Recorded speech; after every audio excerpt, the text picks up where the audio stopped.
improve the condition of women. We are the first ones to accept that a lot needs to be done.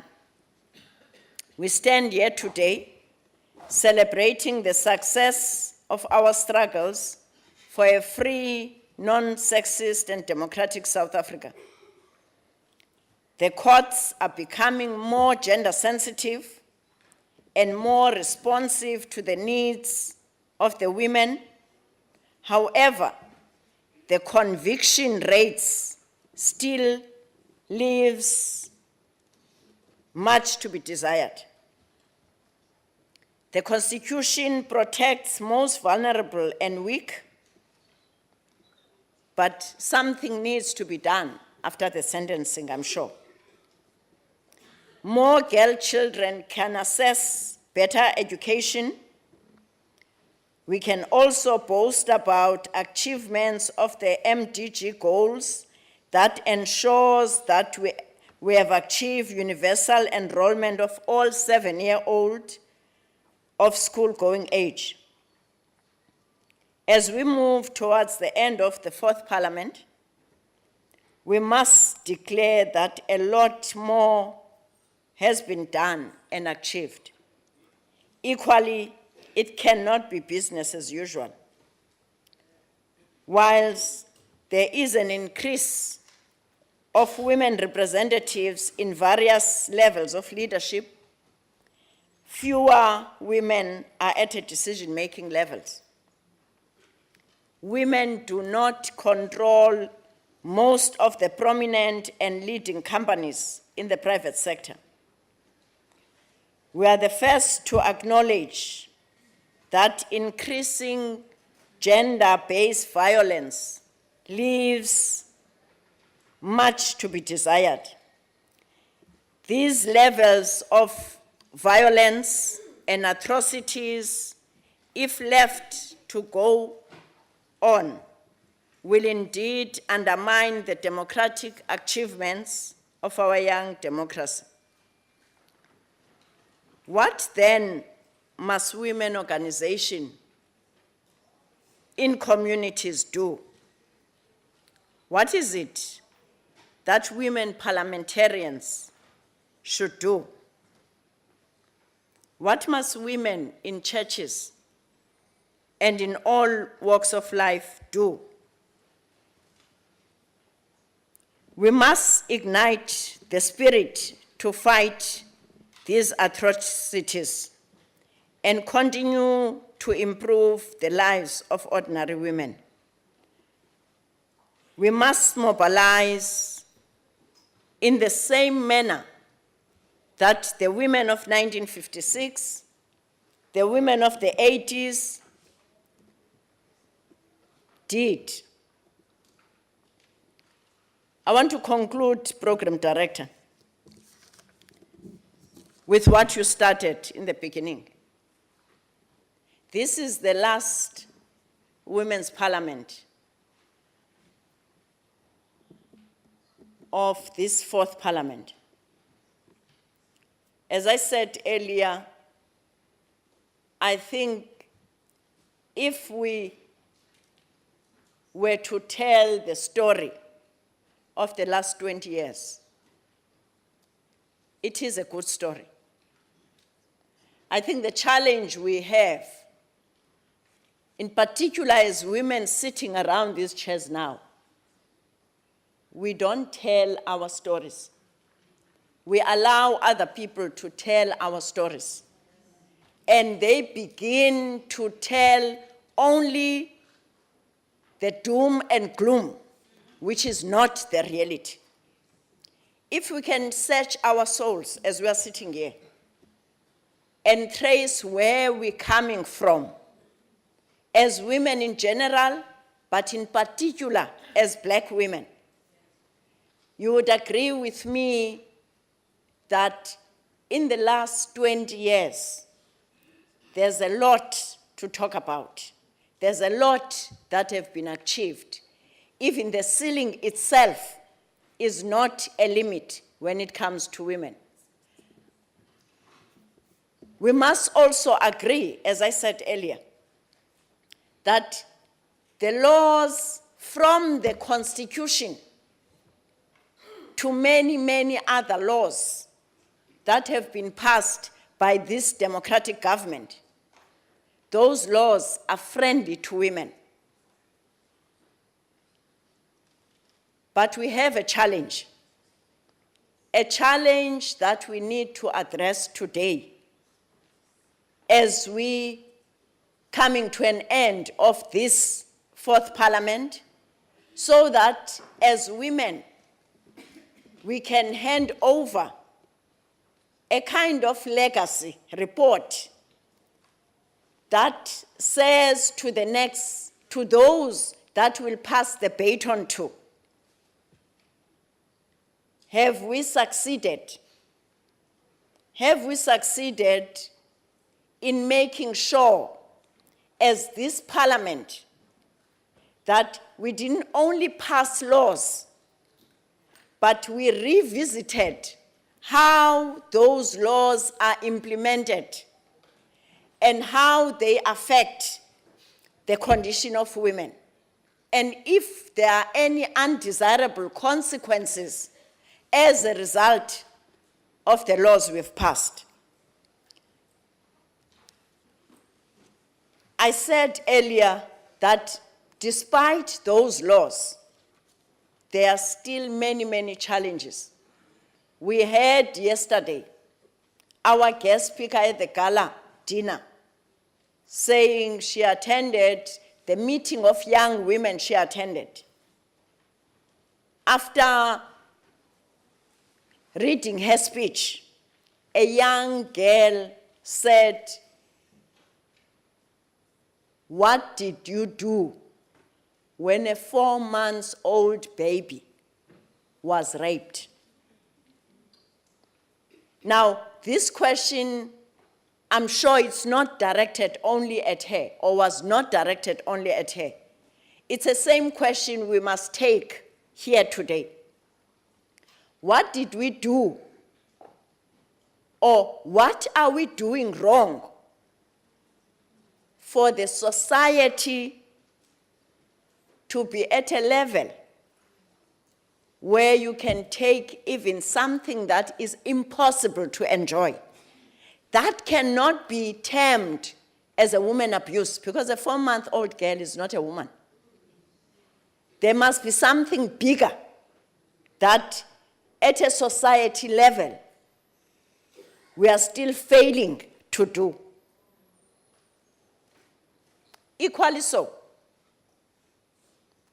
we've been reading, we've been seeing, some of us have been witnessing the rape and murder of 92-year-olds and more.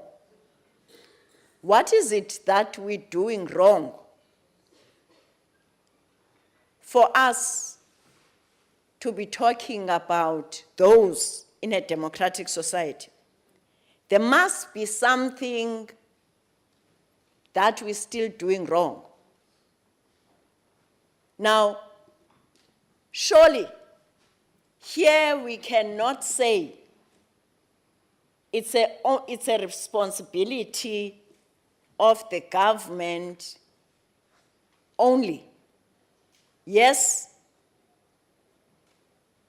the government must pass laws that create a condition where there'll be peace and harmony. But I think we need to search our souls about what we do in our communities. How those laws, friendly laws that are passed by this government, are there watchdogs there, or whatever you want to term it, that makes sure that we see how those laws are implemented in such a way that they protect, in particular, the vulnerable? I'm raising this because the next session is going to deliberate on what are the loopholes despite the good laws? What are the loopholes that are still there that causes what I mentioned earlier, all these atrocities against women and children? And I think if we can find the answer, we will be able to refer to the next parliament a guide that will create a situation where women, wherever they are, wherever their condition is, can proudly stand up and say, yes, indeed, the advent of democracy in South Africa protected me and improved my life. We're saying that within the context of knowing very well that the first phase of these 20 years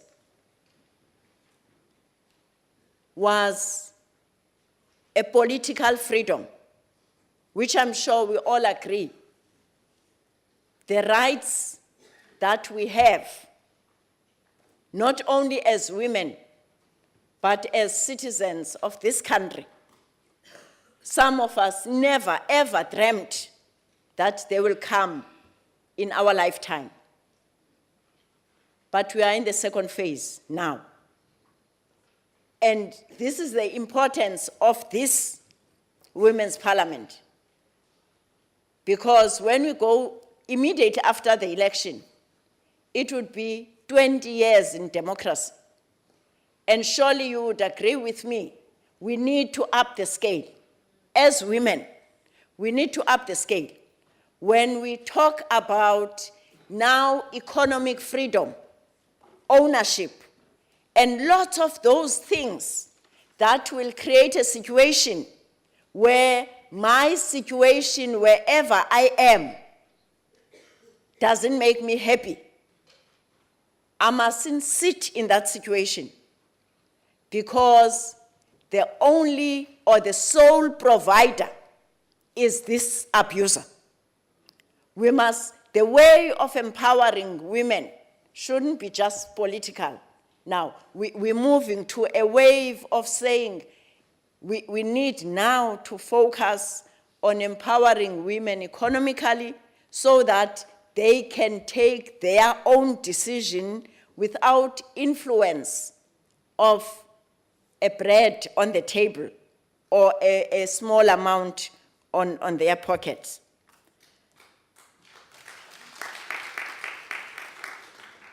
Program Director, I felt it was important to conclude in that manner. The last 4 parliaments, as the Program Director said, deliberated in lots of issues. Different laws that came, some of them from our government, from our executive.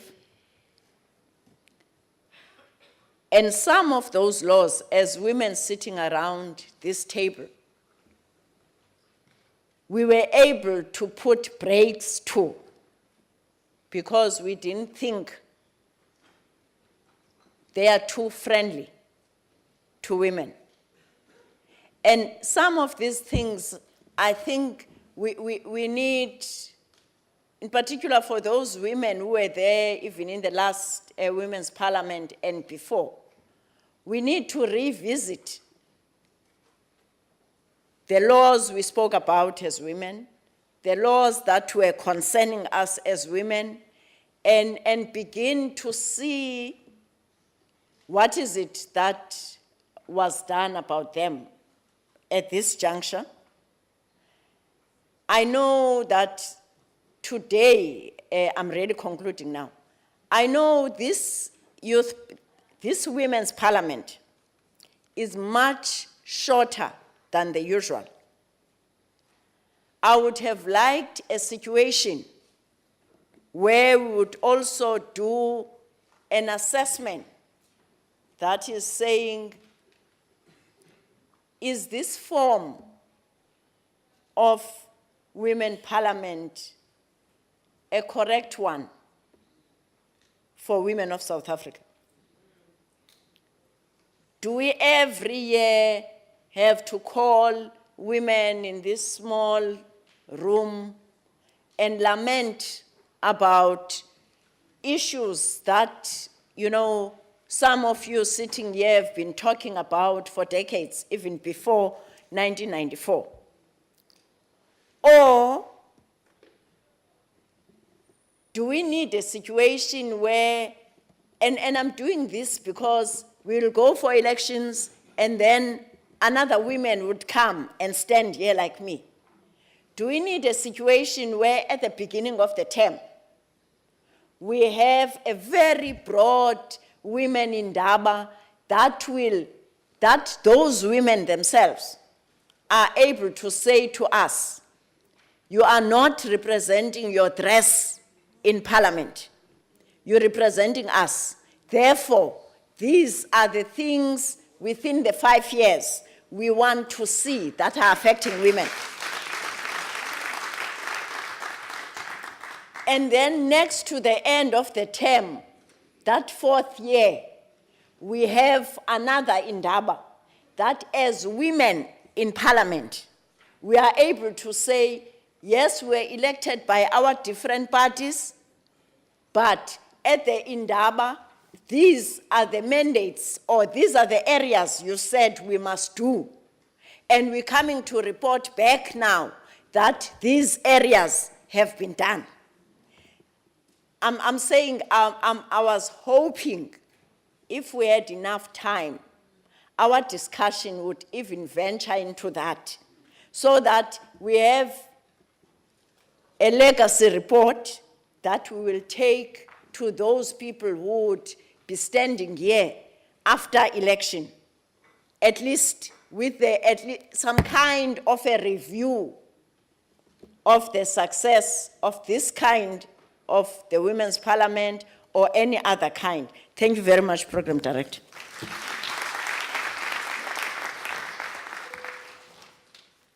Thank you, Deputy Speaker. I'm suspecting on your last input in the program, we have something in the program saying that a way forward. I'm suspecting the scribes are taking one of your contribution of something like Indaba, when we're saying it must not be an event. So with those words from me, I'm saying we do thank you being a champion of the sectoral parliament together with the deputy chairperson of the NCOP. We always appreciate your assistance and your guidance as women of parliament. Let me take this opportunity to call Honorable Ramudibe to take the stage. Thank you.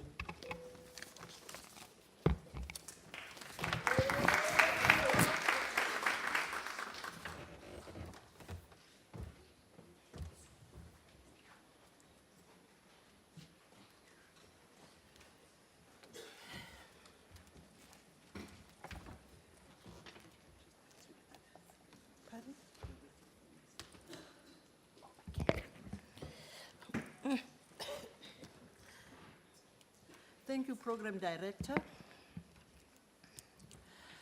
Deputy Speaker, Deputy Chairperson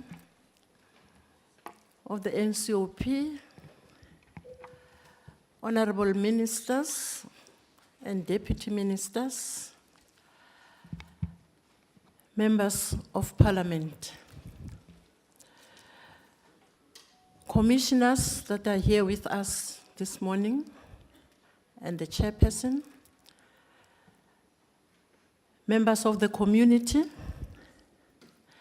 our veterans. Good morning.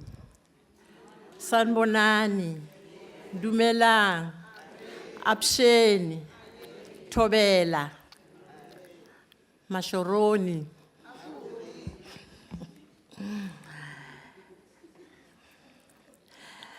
Once more, thank you very much. Given the progressive legislation South Africa has,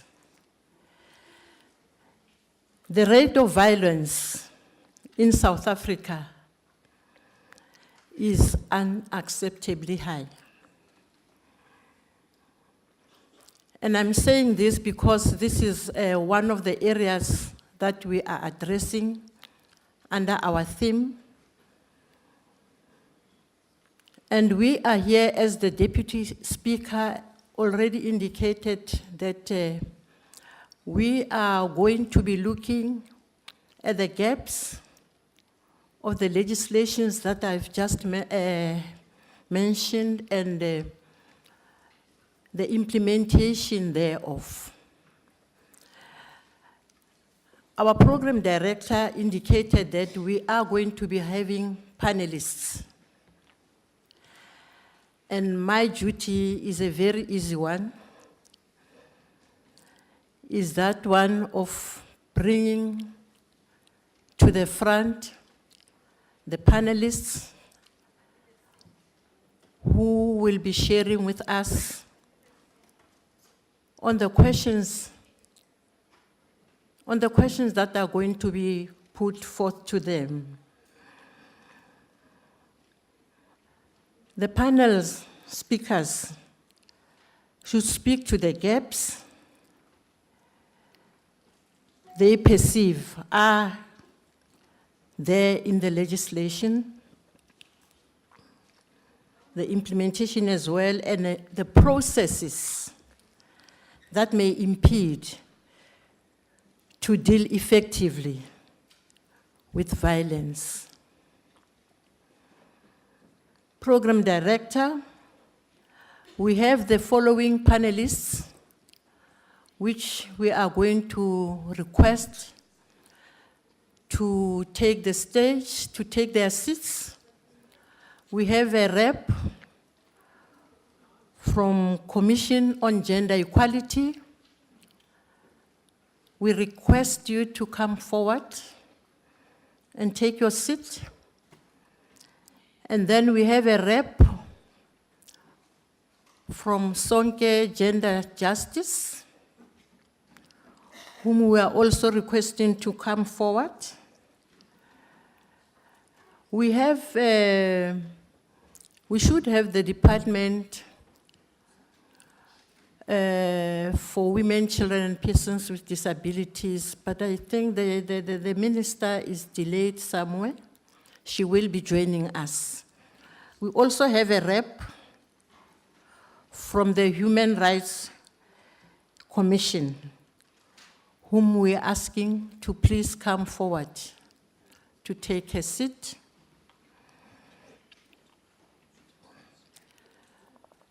We should also have a rep from the Department of Justice and Constitutional Affairs. May you please come forward to take your seat.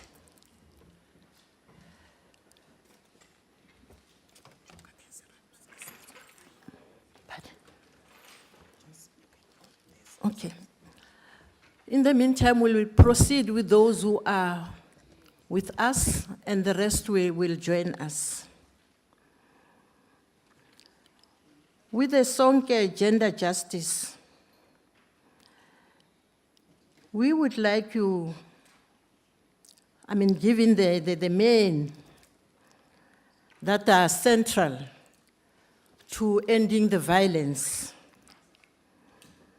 your perspective of how these men can involve themselves in partnering with women, which is valuable. And as you speak to us, can you please also tell us the strategies that have worked at community level.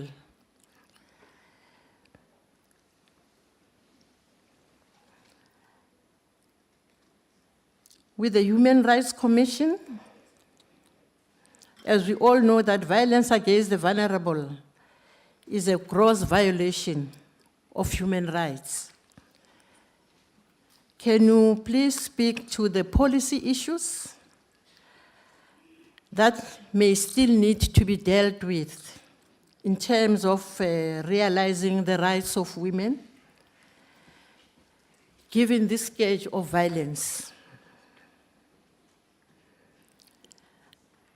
Please share with us the gaps in the legislations that should be dealt with in order to make an impact on violence, and also what policy interventions can be employed to deal with violence in our society. I hope that you have captured that. And please, pardon me, as you speak, please tell us who you are and your portfolio. And also, maybe with few words before you deal with the questions, to tell us your mandate, so that we expect you to go beyond your mandate. So if you can share with us, with the House, your mandate, because some of us may not be, knowledgeable of what your mandate is. We shall start with the Commission for Gender Equality, and thereafter we will come to the human rights. As I said in the beginning, that I am co-chairing with the Honorable Member Shelley Makubele, and she will be dealing with the question time and the discussions. I'm not sure whether the DG will. Okay. DG, are you going to fill the ministers? Okay. Choir, please don't run away. Can you give us an item? You know that music is the soul of food, so please just give us an item. Thank you.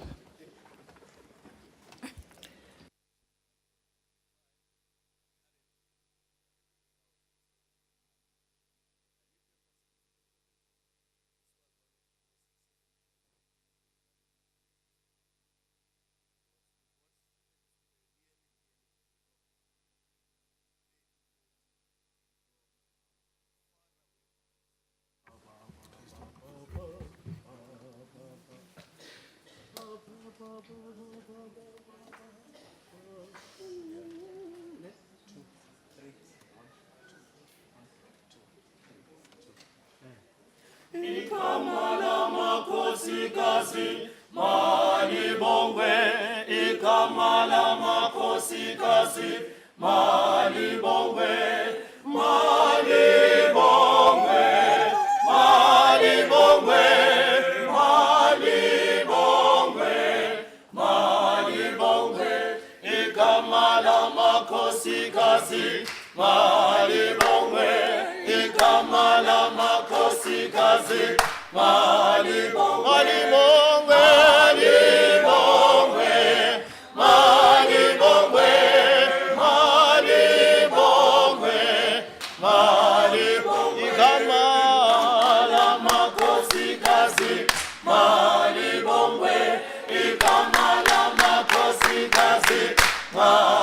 bongwe,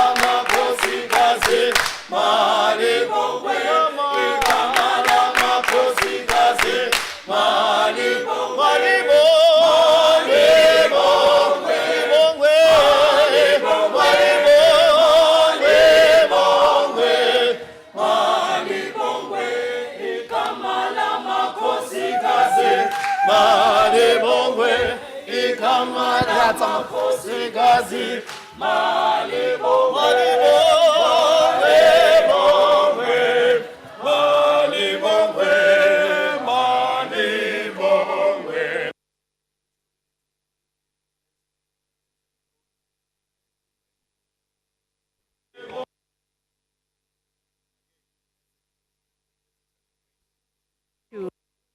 Malama Kosikazi. Over to you, CGE.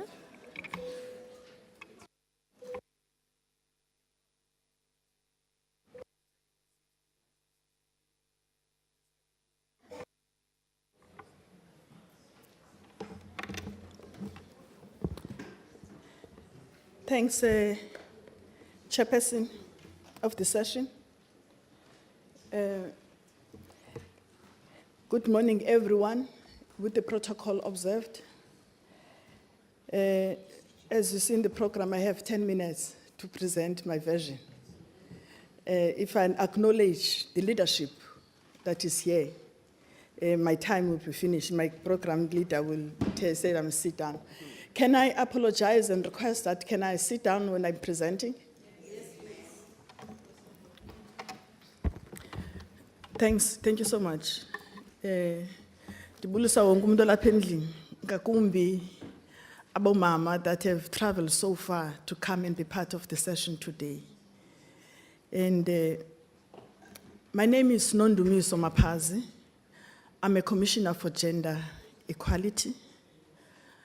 I'm here with my chairperson, my deputy chairperson, and the commissioner, which is based in the Western Cape province.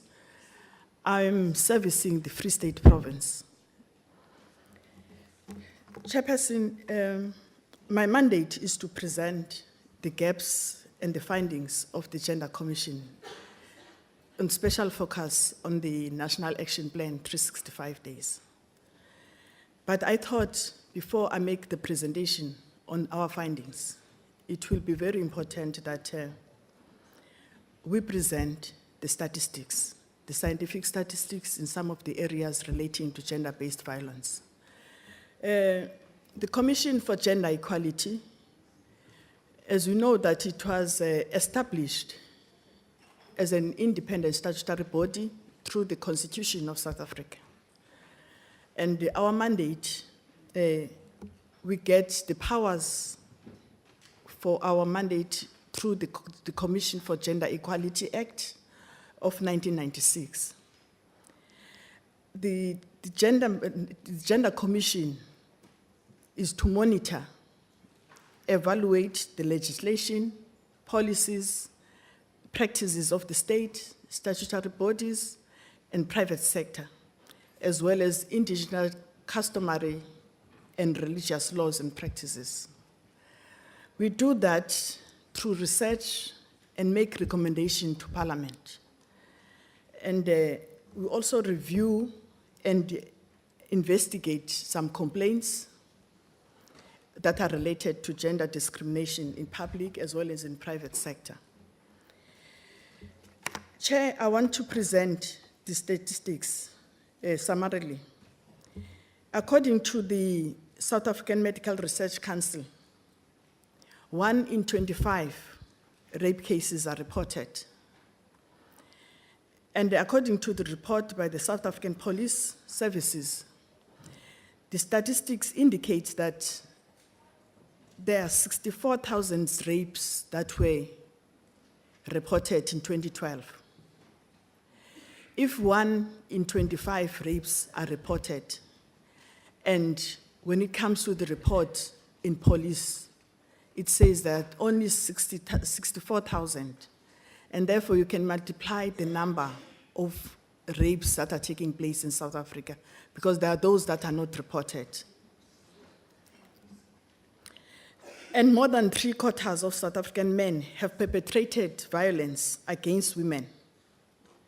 This is based on the Gender Links Survey report, which says that more than 50% of women have experienced intimate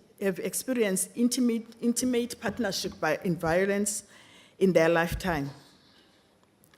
And also say that in every 6 hours, a woman is killed by her intimate partner. The average of a girl who is sexually assaulted, that is the average, it is 11 years.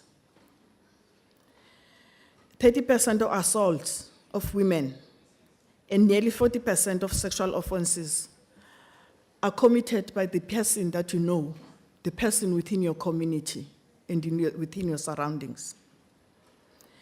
Chair, I'll present now the gaps and the findings. I'll hand over, when I finish my presentation, the hard copies of the report. That is the Commission for Gender Equality we have done. We have evaluated the 365 National Action Plan, and the findings by the Gender Commissions are as follows. First, there's a lack of coordination. The coordination of stakeholders is difficult to achieve. The interdepartmental management team stakeholders they're still operating in silos, not necessarily implemented the National Action Plan as expected. There's an issue of budgetary and funding constraints. The cost of the National Action Plan was determined, but participating government institutions did not allocate budgetary plans, therefore affecting the implementation of the plan itself. There's also the issue of poor planning by the departments. The departments and agents demonstrated inability to integrate the implementation of the plan into their annual plans and into their annual strategic documents and resources allocation.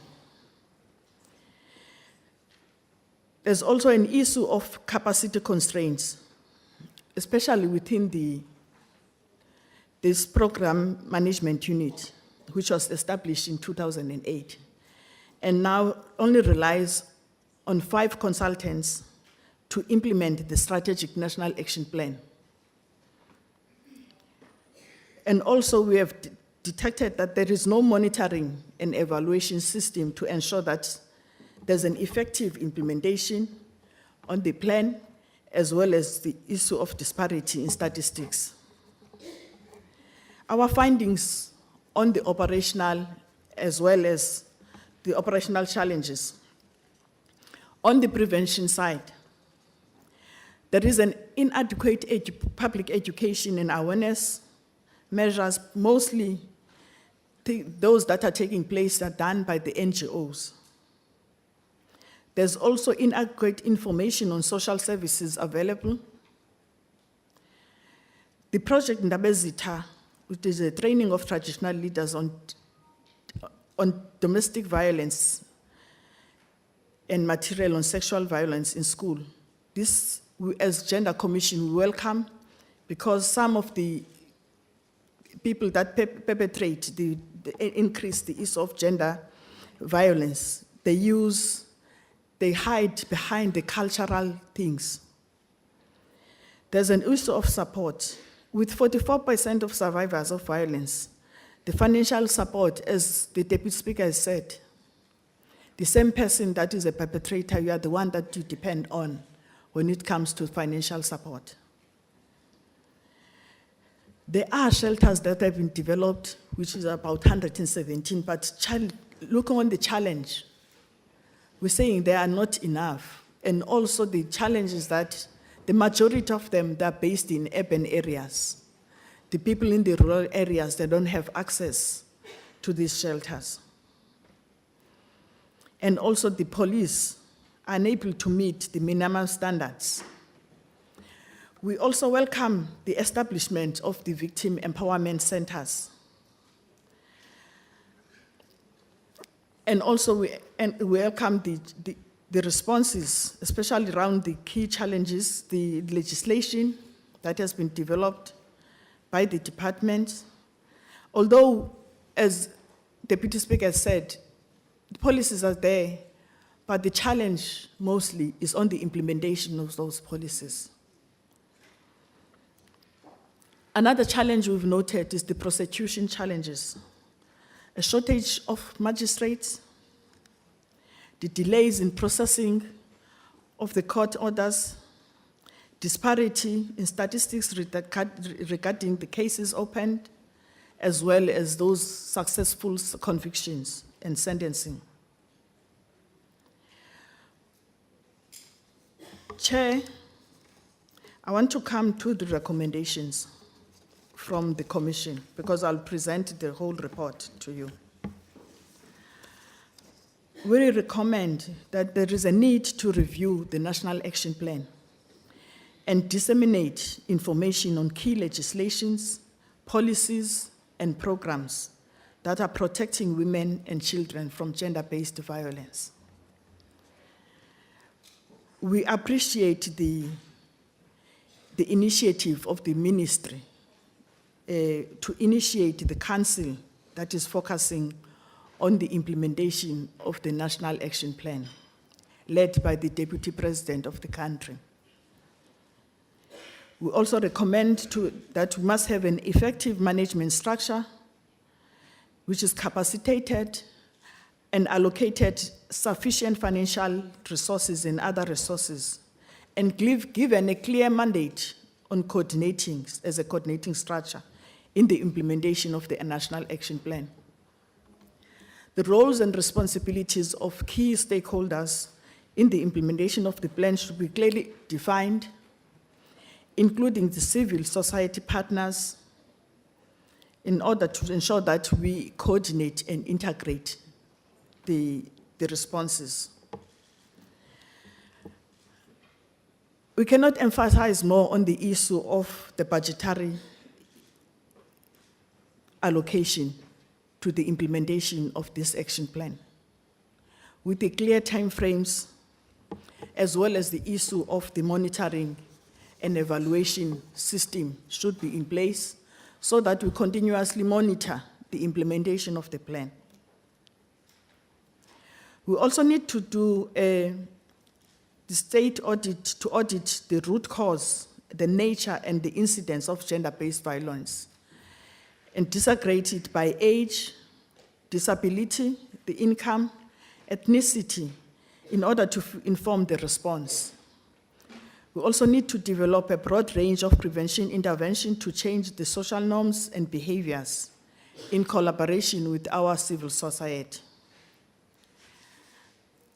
We recommend an aggressive justice response to gender-based to end impunity of perpetrators.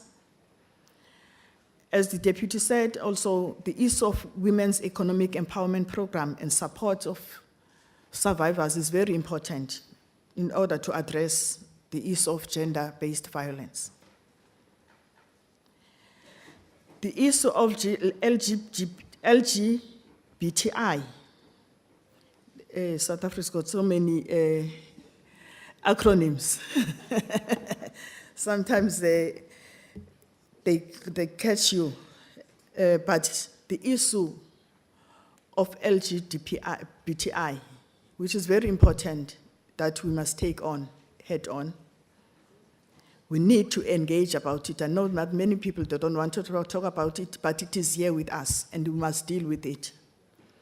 We need to engage the people under these organizations in order for us to hear what are the issues and develop a program to address those issues in our communities.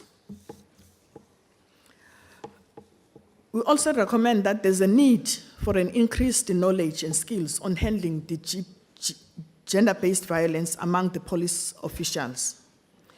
Training on identification and handling of gender-based violence-related cases. In addition, increased understanding of gender, class, race, intersectionalities could also enhance. We also say that there's a need for a professional services for all the people that are involved to ensure that they are able to handle the challenge and the survivors of the gender-based violence. We recommend that The monitoring and evaluation of gender-based violence is seriously undermined by the non-availability of disaggregated data and non-available of comparative data. In conclusion, Chairperson,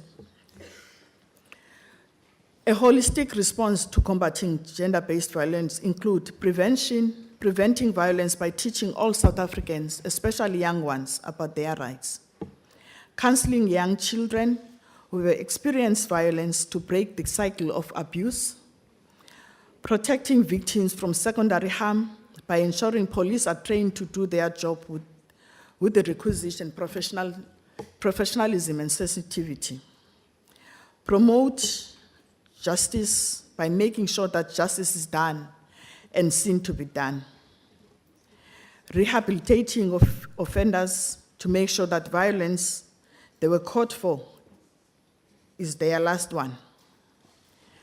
We're saying with all the above intervention against gender-based violence, South Africans must take a stand and send out a clear message that GBV will not be tolerated in our lifetime. We're saying forward to a transformative approach to gender-based violence for the lasting developmental impact. I thank you, Chair.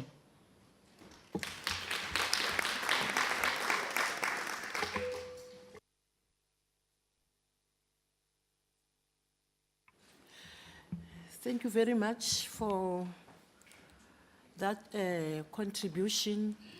Can we then allow, because we are going to have a discussion, we allow the second panelist to make a presentation. Human rights. Madam Chair, Honorable Deputy Speaker, Deputy Minister and Ministers, if they are here, honorable members of the House, members of civil society, and members of the community. I represent the South African Human Rights Commission today. My name is Melanie Dugmore. I'm a provincial manager responsible for the Western Cape. I'm representing our Deputy Chairperson, Ms. Priggs Govender, who unfortunately couldn't be here today and tenders her apology. We welcome the opportunity to engage in this very important discussion. Briefly, the South African Human Rights Commission is a Chapter 9 institution established in terms of the Constitution. We report directly to Parliament. In terms of our reporting relationship, it is to the Portfolio Committee on the Department of Justice and Constitutional Development. The South African Commission is responsible for the entire Chapter 2 Bill of Rights. However, there are a range of other Chapter 9, 10, and independent statutory bodies who have been given mandates which overlap with those functions. Our sister organization here today, who has already spoken, leads very much the engagement around gender issues. Similarly, institutions such as the Public Protector, the CCMA, who also play a role in examining issues around sexual harassment in the workplace, are key partners in our work. In terms of the work of the Human Rights Commission, the Commission engages with a range of institutions in relation to its work. So I'm going to just talk briefly before coming to the brief of the program director. It is obviously responsible and represented in various international forums and reports to parliaments on compliance with various international human rights instruments. It participates in a number of Section 5 committee meetings, which are convened by our commissioners. And then in terms of the Constitution, we are required to submit reports to Parliament, notably the Equality Report and what is known as the Socio-Economic Rights Report, in which we are required to report to Parliament on the status of the realization of very important socio-economic rights. In terms of the issue today, The Commission performs its function through 3 broad programs. One is through realizing its protection mandate, which forms the bulk of where the resources are allocated, is to deal with complaints which come directly from communities. The other area of work is around human rights advocacy and intervention, in which we actually facilitate community engagements as well as engagements with other stakeholders in terms of educating and raising awareness around statutory obligations towards human rights. And then finally, through our process of hearings, where we have hearings on specific events, which may be investigative hearings, such as the textbook hearing which was held earlier this year, where government departments are required to report to the Commission on the status of various allegations of human rights violations. In terms of the discussion today, I think the most important acknowledgement that the Commission can actually make is the recognition that rights do not exist in isolation. The indivisibility and intersection of rights, we have learned, is really critical to any debate on the impact of violence against women and trying to achieve the objective of gender equality. We cannot talk about the right to water and sanitation without looking at the impact of the provision of those services on women. Where a municipality locates a toilet, the lack of lighting are all significant contributors to the risks that women are exposed to. We cannot talk about the route to housing without acknowledging that the current housing lists and the way that the beneficiary program actually work often neglects or undermines the status of the spouse, more particularly women, and the impact of this. We cannot talk about the right to shelter of a child or the right to housing of women who, as a result of gender-based violence, are often left destitute and homeless. This is a really key recognition of the Commission, and in terms of our work, we have then undertaken to ensure that gender mainstreaming forms an integral part of every analysis of a complaint, in terms of understanding where are the gaps in implementation, in understanding how our policies or how they are implemented by government departments impact on women or inadvertently contribute or expose women to greater risk. To this end, I think a key challenge has been an acknowledgement that there is an absence of a human rights-based approach towards the delivery of service. And there's a lack of understanding when we develop legislation and implement policy in trying to understand how the provisioning of a particular service needs to be delivered within the framework of a human rights approach. How do we guarantee the right to human dignity in the provision of unenclosed toilets? These very serious questions, I think, have raised a serious challenge for us as the Human Rights Commission in terms of how we actually engage with a broader debate around the responsibilities of the Public Service Administration and how we educate our key functionaries in government department about their obligations and how they actually understand the constitutional mandate. In terms of the specific issues around gender-based violence, and I would like to talk from a very practical level in terms of the complaints that we receive, which demonstrate where the real gaps are. The challenges that women face in accessing very sophisticated legislation is often very simple. The ability to access a court for a woman in a rural area may require 2 hours of transportation in a situation where there is no rural transport or public transport at all. Only get to a court and to hear that actually the presiding magistrate is on rotation and not available on that day. This raises very fundamental questions around access to justice.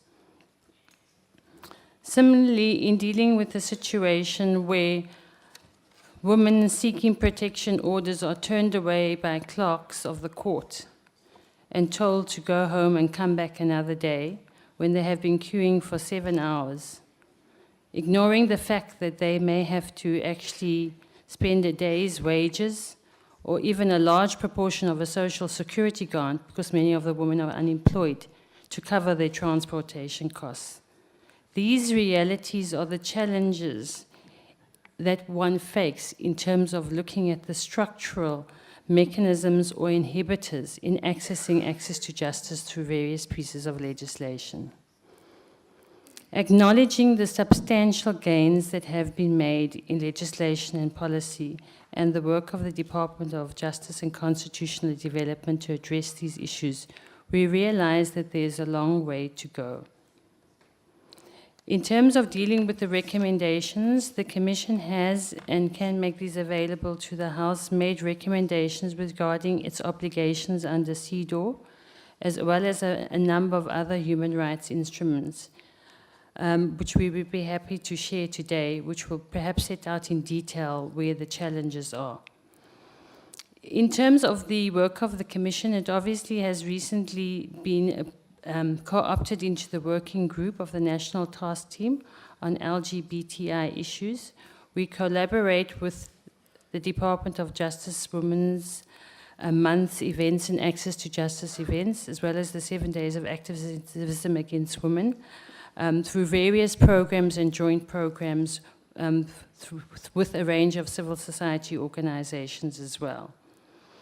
In terms of the policy challenges, a key challenges I think has been highlighted already by the Commissioner from Gender Equality in terms of where the specific gaps are. But I would just like to add perhaps briefly in terms of some of the evidentiary issues we see in complaints. That whilst legislation exists, you still encounter attitudes or perceptions by our law enforcement agencies, and often in the context even of the school, of our educators or principals who do not necessarily acknowledge the impact and their obligation, both in terms of the Children's Act to report corporal punishment, for example, or in the case of a police member sitting at the charge office desk who tells a woman that she must actually go home as this is a domestic problem.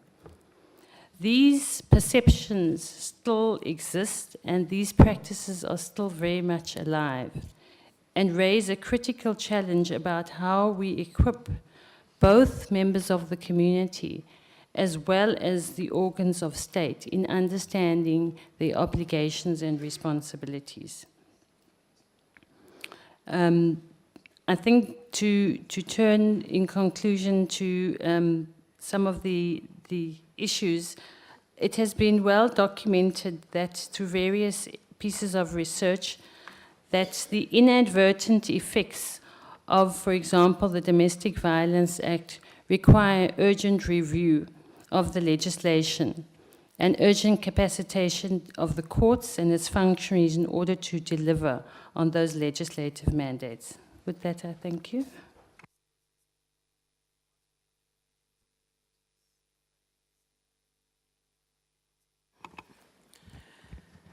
Thank you very much, Human Rights Commission. The minister is not here as yet. Can I find out if justice has arrived and Justice and Constitutional Court, is it here? Sonke, gender justice? Okay, DG, I think you can then proceed. We will give DG then from the Department of Women, Children and Persons with Disability in the absence of the minister.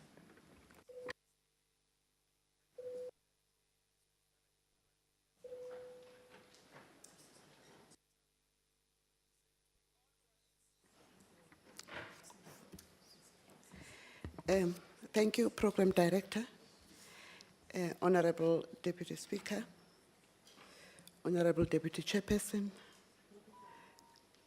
of the National Council of Provinces, the Honorable deputy ministers here who are present here with us, the honorable members of parliament, members of the civil society. Shall I also request that I address the House seated? Thank you. I am presenting here on the work that we have done as the Ministry for Women, Children and People with Disability with regards to the National Council Against Gender-Based Violence. And I'm doing this on behalf of Minister Lulu Xingwana, who cannot be with us at this point as she is in cabinet. I must say that it's a very important day for women today because Minister is tabling a Women Empowerment and Gender Equality Bill for Cabinet's approval so that it can be taken through to Parliament. We are hoping that by the end of this term, we would have a Women Empowerment and Gender Equality Act, Honorable Deputy Speaker. Program Director, statistics, as has been alluded to by Commissioner, show us how dangerously gender-based violence has been normalized in our South African society. In addition to existing threats such as harmful traditional practices, ukuthwalwa kwabantwana, the discriminatory attitudes, the vulnerable women and children that are facing challenges such as the impact of the effects of HIV and AIDS, which exacerbates their vulnerability. It calls upon us as the country to look for a more comprehensive and multifaceted prevention and response measures. As the country, we have ratified a number of international, continental, as well as regional instruments that impact directly or indirectly on women and children.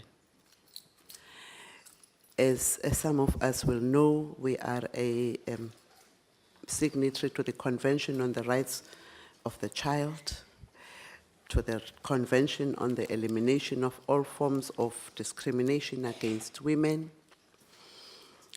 We are a signatory. We have ratified the African Charter on the Rights and Welfare of the Child. We have ratified the SADC Protocol on Gender and Development. And also we are aware of and participate in the implementation of the Millennium Development Goals, which are being reviewed now towards 2015.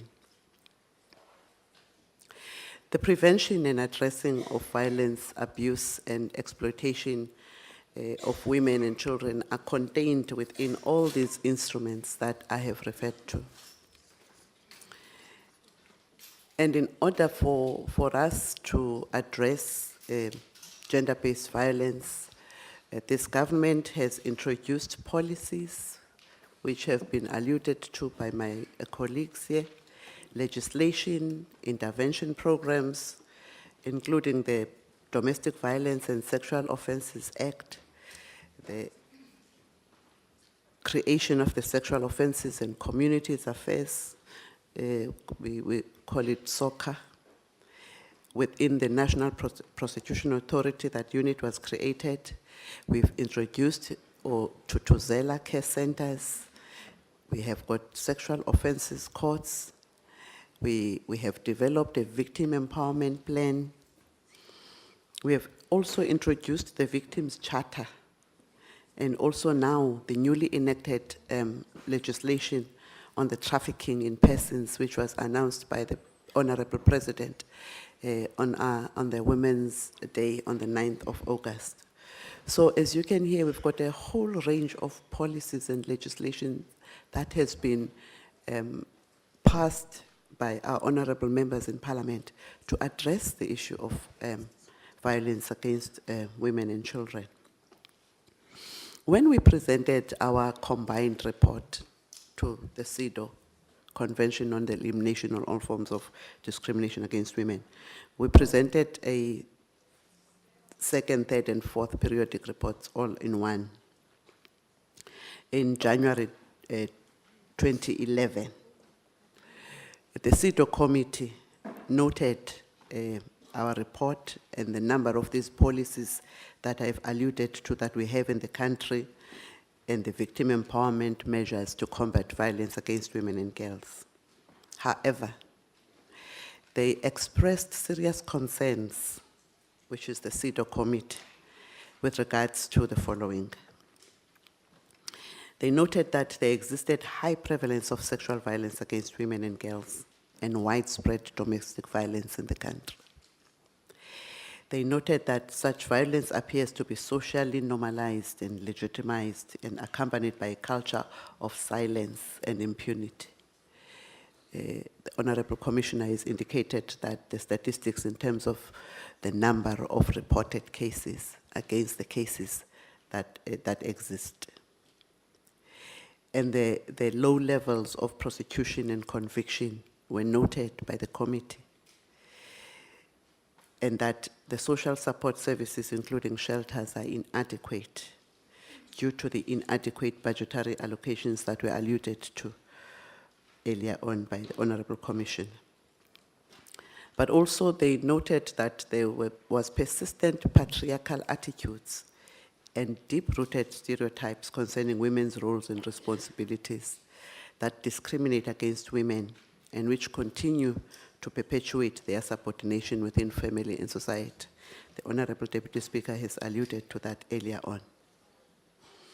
And also that there was persistent, entrenched, harmful cultural norms and practices, which I've referred to earlier on.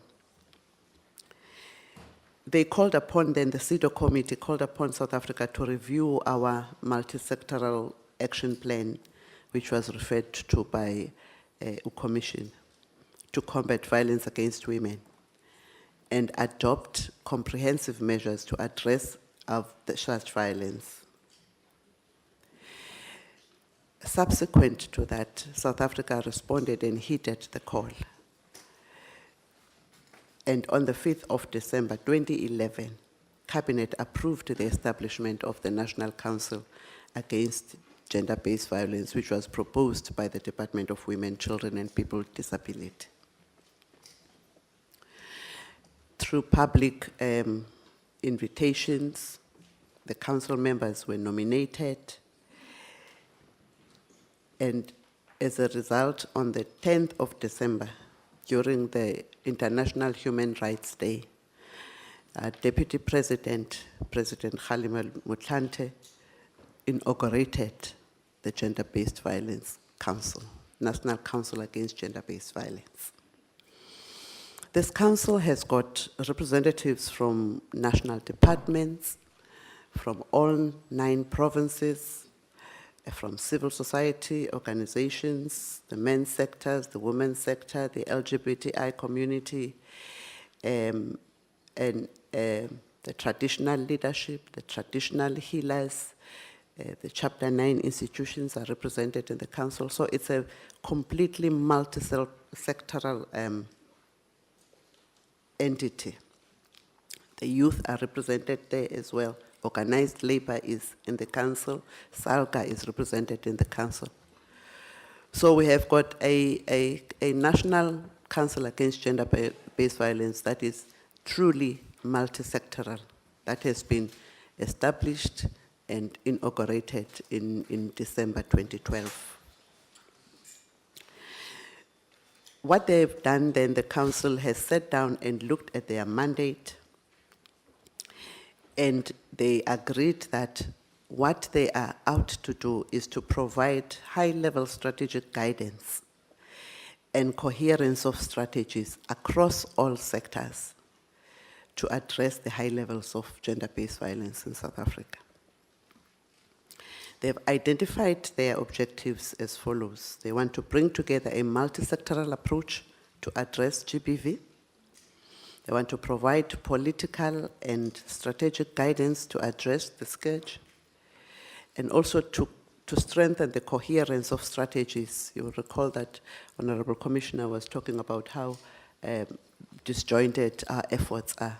We want to pull the efforts together and ensure coherence of our efforts, because a lot is being done, but one is doing a little bit in that corner and a little bit in that corner, and we want to ensure that the council wants to ensure that there's coherence in terms of looking at how we respond and we address the issues of gender-based violence as a country.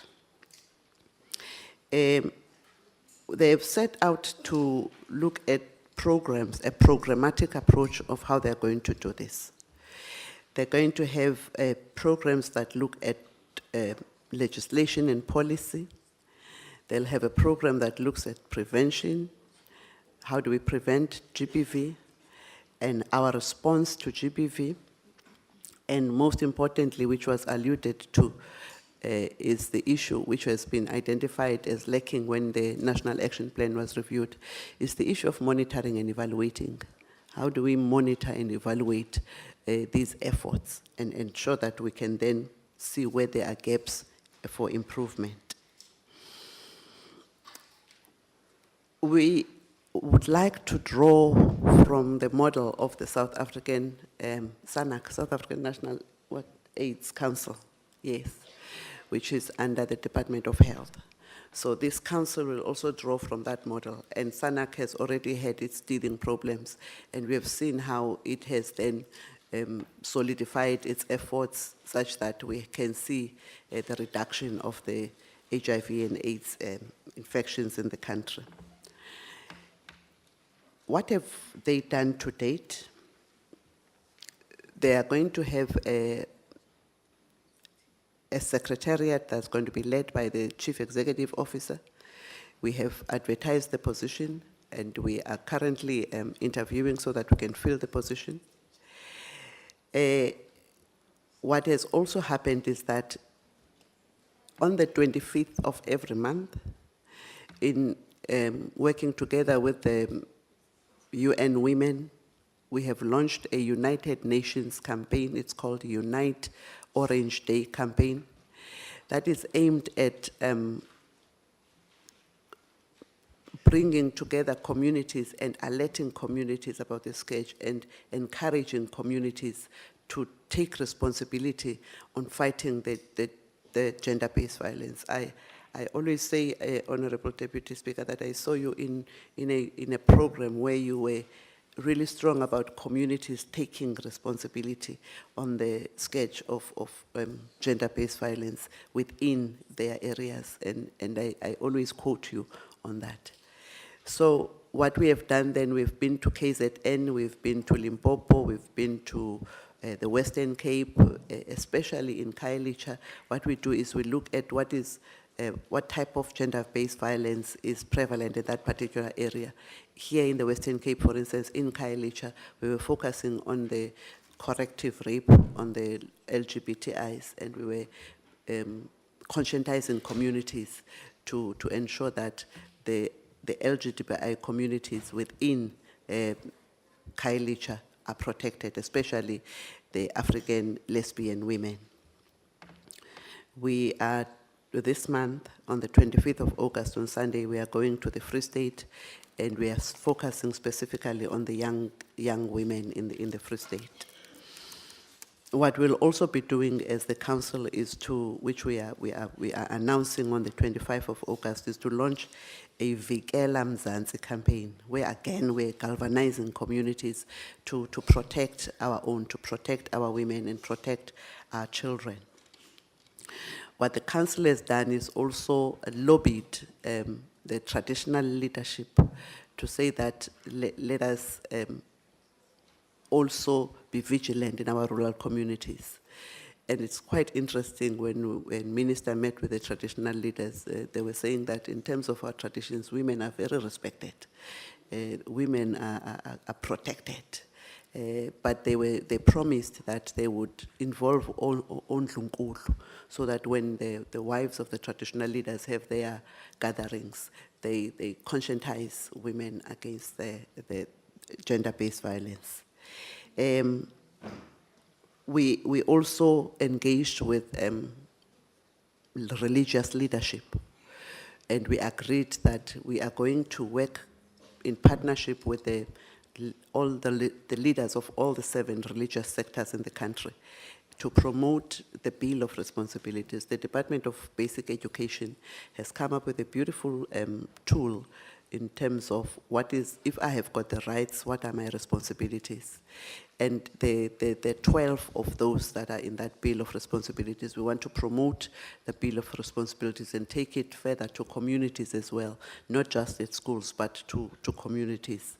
We also urging the religious leaders to ensure that this campaign of no violence against women and children is also spoken about at their respective places of worship.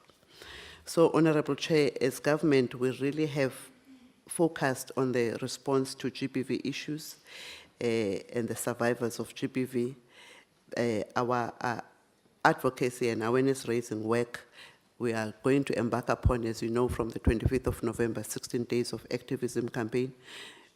All these campaigns that we are currently embarking upon now are aimed at working towards a full-blown 16-day activism during the 16 days of activism from the 25th of November this year. I think, Chairperson, let me close by saying that we welcome the announcement, the pronouncement by Minister Jeff Radebe for reintroducing the sexual offences courts.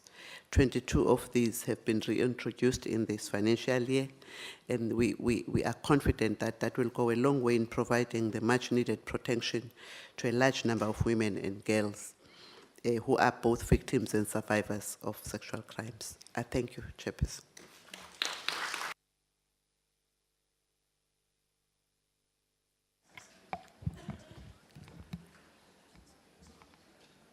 Thank you very much, DG. As we have been listening, I think we would have observed that, you know,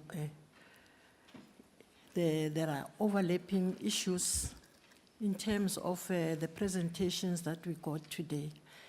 The Deputy Speaker was saying that we should perhaps give you an opportunity of, you know, engaging in clarity-seeking questions. But I was saying to the Deputy Speaker, you know, my tradition here in this, you know, such gatherings is that when you ask people to pose clarity-seeking questions, it becomes discussions, you know. And I was saying, Deputy Speaker, we rather break for tea. I would suggest that we break for tea, and then we come back, and then when we take those clarity-seeking questions, they'll be combined then with discussions. Are you allowing me to do that? Okay. Okay, we are now going to go for tea break, but before we go for tea break, we proceed to the NCOP stairs for photo session. For photo session, and I think photo session and tea break is going to take us, pardon? Okay, there's a correction. No, Chairperson, it is in the program, but can you make a suggestion? You see, whenever we go for that photo session, it takes long to come back. The challenge for today is that we have a time frame of 2 o'clock and a time frame of 12:30 to have lunch and then go to the house, because our debate in the house starts at 2. My fear is if we have, you know, if we don't look at the time now, it means we'll be later. My suggestion was going to be, let's break for a quick tea, come back, then maybe arrange time before we go for lunch to have the photo session and then go have lunch and go to the house, if that is acceptable. Okay, thank you very much, Deputy Speaker, I think we can then break for tea. After tea, when we come back, my co-chair will be taking over from me. Thank you very much. Can we try and take 10 minutes at the most, and then quickly come back, as the Deputy Speaker indicated? Thank you. Bye.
We have done studies and research about HIV in the whole country. Siye sanza ucwaningo ezweni lonke. The number of school kids who are HIV positive Abantwana abangenwa isifo sengculazi is destroying us. Iyasibulala. It's destroying my soul.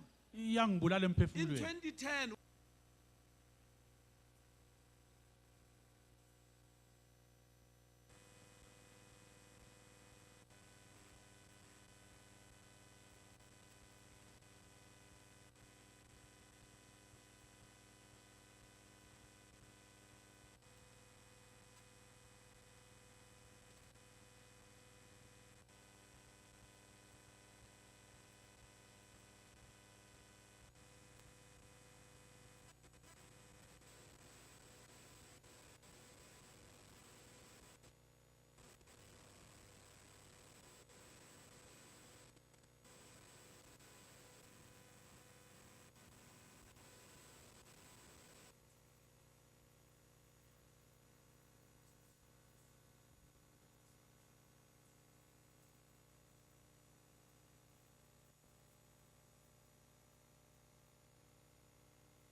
Isifo sengculazi. is this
Izolo ekuseni, 6:30.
sent you a message saying, please ask Andy to come urgently. Yeah. I said, I passed on the message.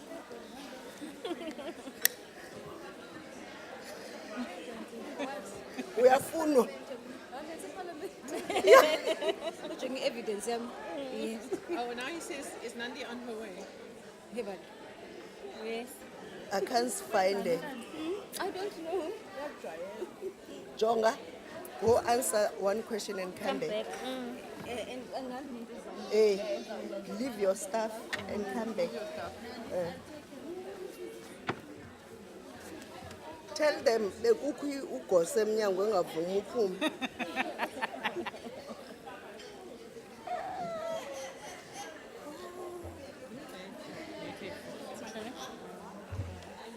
It's good that they realize the value of Yeah. How creative an African can be. Hi, Bo. We see rates. It's a shack. Wow. From all this. Took them. But now we won't know where it's yes. yes. Because of that.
Members, can we settle down so that we can resume our program?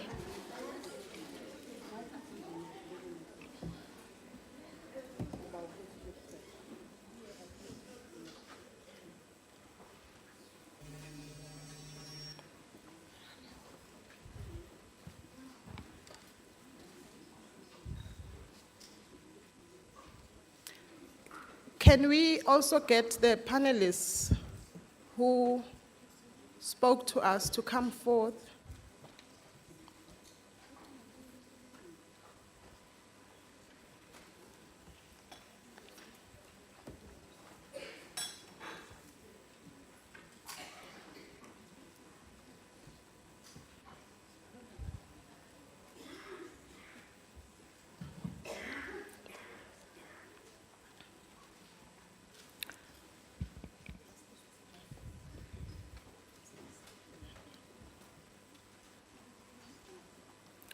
Morning once again. My name is Shirley Makubela Mashele. I'm a co-program director with Mam Ramodibe, and we are members of the steering committee on the Multiparty Women's Caucus. Let me welcome you to the Women's Parliament once more. We have our panelists here who spoke to us this morning around the issues of gaps in our legislation and in the implementation of the policies, the monitoring and evaluation tools that is there.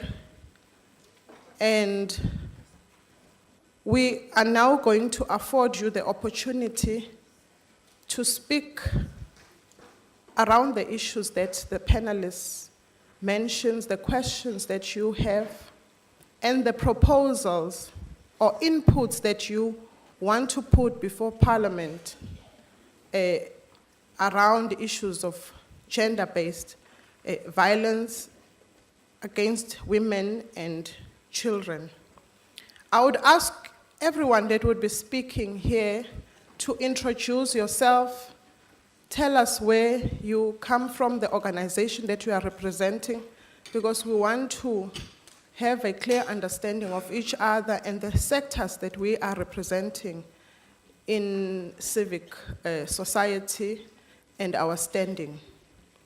I will take 5 hands, and I would request us to speak through the mic. First introduce yourself and then put the question forward. The question should not exceed 3 minutes. I have Mayor with I'm going to give you numbers, with a black jacket. Can I get a second one? Ma'am over here in a purple jersey. And I've got ma'am over there, number 3, yes. And number 4 is ma'am over there, and Mayor Koliswa would be number 5. Can we follow the sequence which I have given you?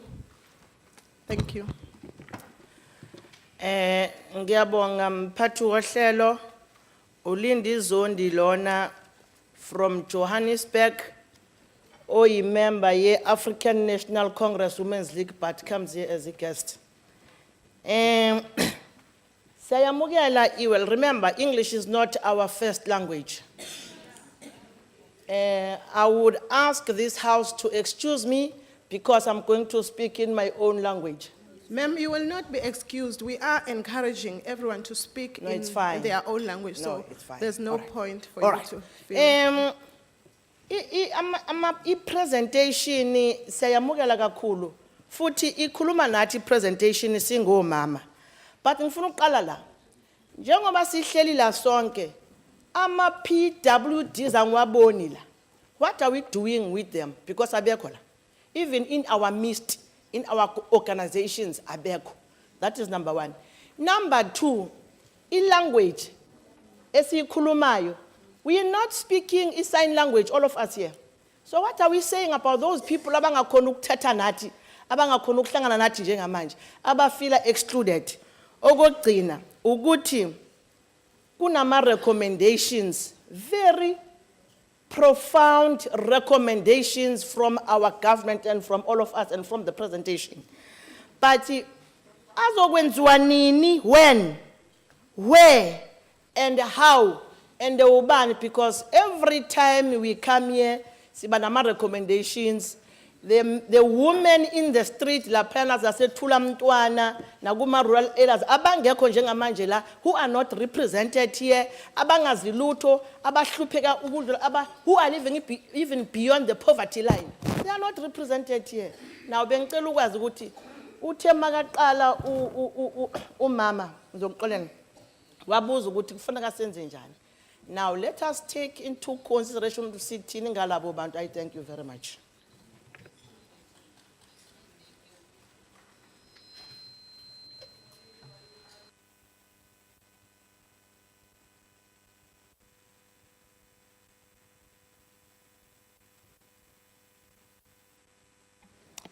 Gloria de Villiers. I'm at the helm of a group of churches called Abba's Restoration House. I'm here under the Progressive Women's banner today.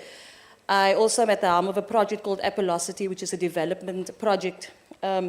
This morning, really, the question that I have to ask is, you know, the church, the group of churches is more a powerhouse as opposed to an amen and hallelujah house. You know, we're a house where we believe that if we don't break down the strongholds of evil, which is poverty, and the social ills of that, we can't expect people to go home peacefully. So we work with mainly women and children, and we have various projects. The question I have is, you know, the church, and I'm historically, I come from the ANC, so I know what happens when we're aligned and non-aligned. Churches are non-aligned, you know, but they're quite powerful. what is the recommendation from government in terms of how to utilize churches, not just as somebody who's going to pray and announce or talk about the fact that people have been abused, but become more actively involved as partners with government and with civil society.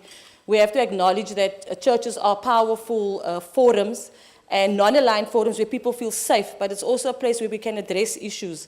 So, you know, I'd like maybe government could answer that. And when I listened to Melanie earlier, she was saying we can't divorce the issues. We can't say, you know, what is a woman's situation if she's out on the street, you know? She doesn't have access to light, she doesn't have... So all those things are real. How do we start creating a partnership, not only once a year when we come here, but something that is more effective and structured?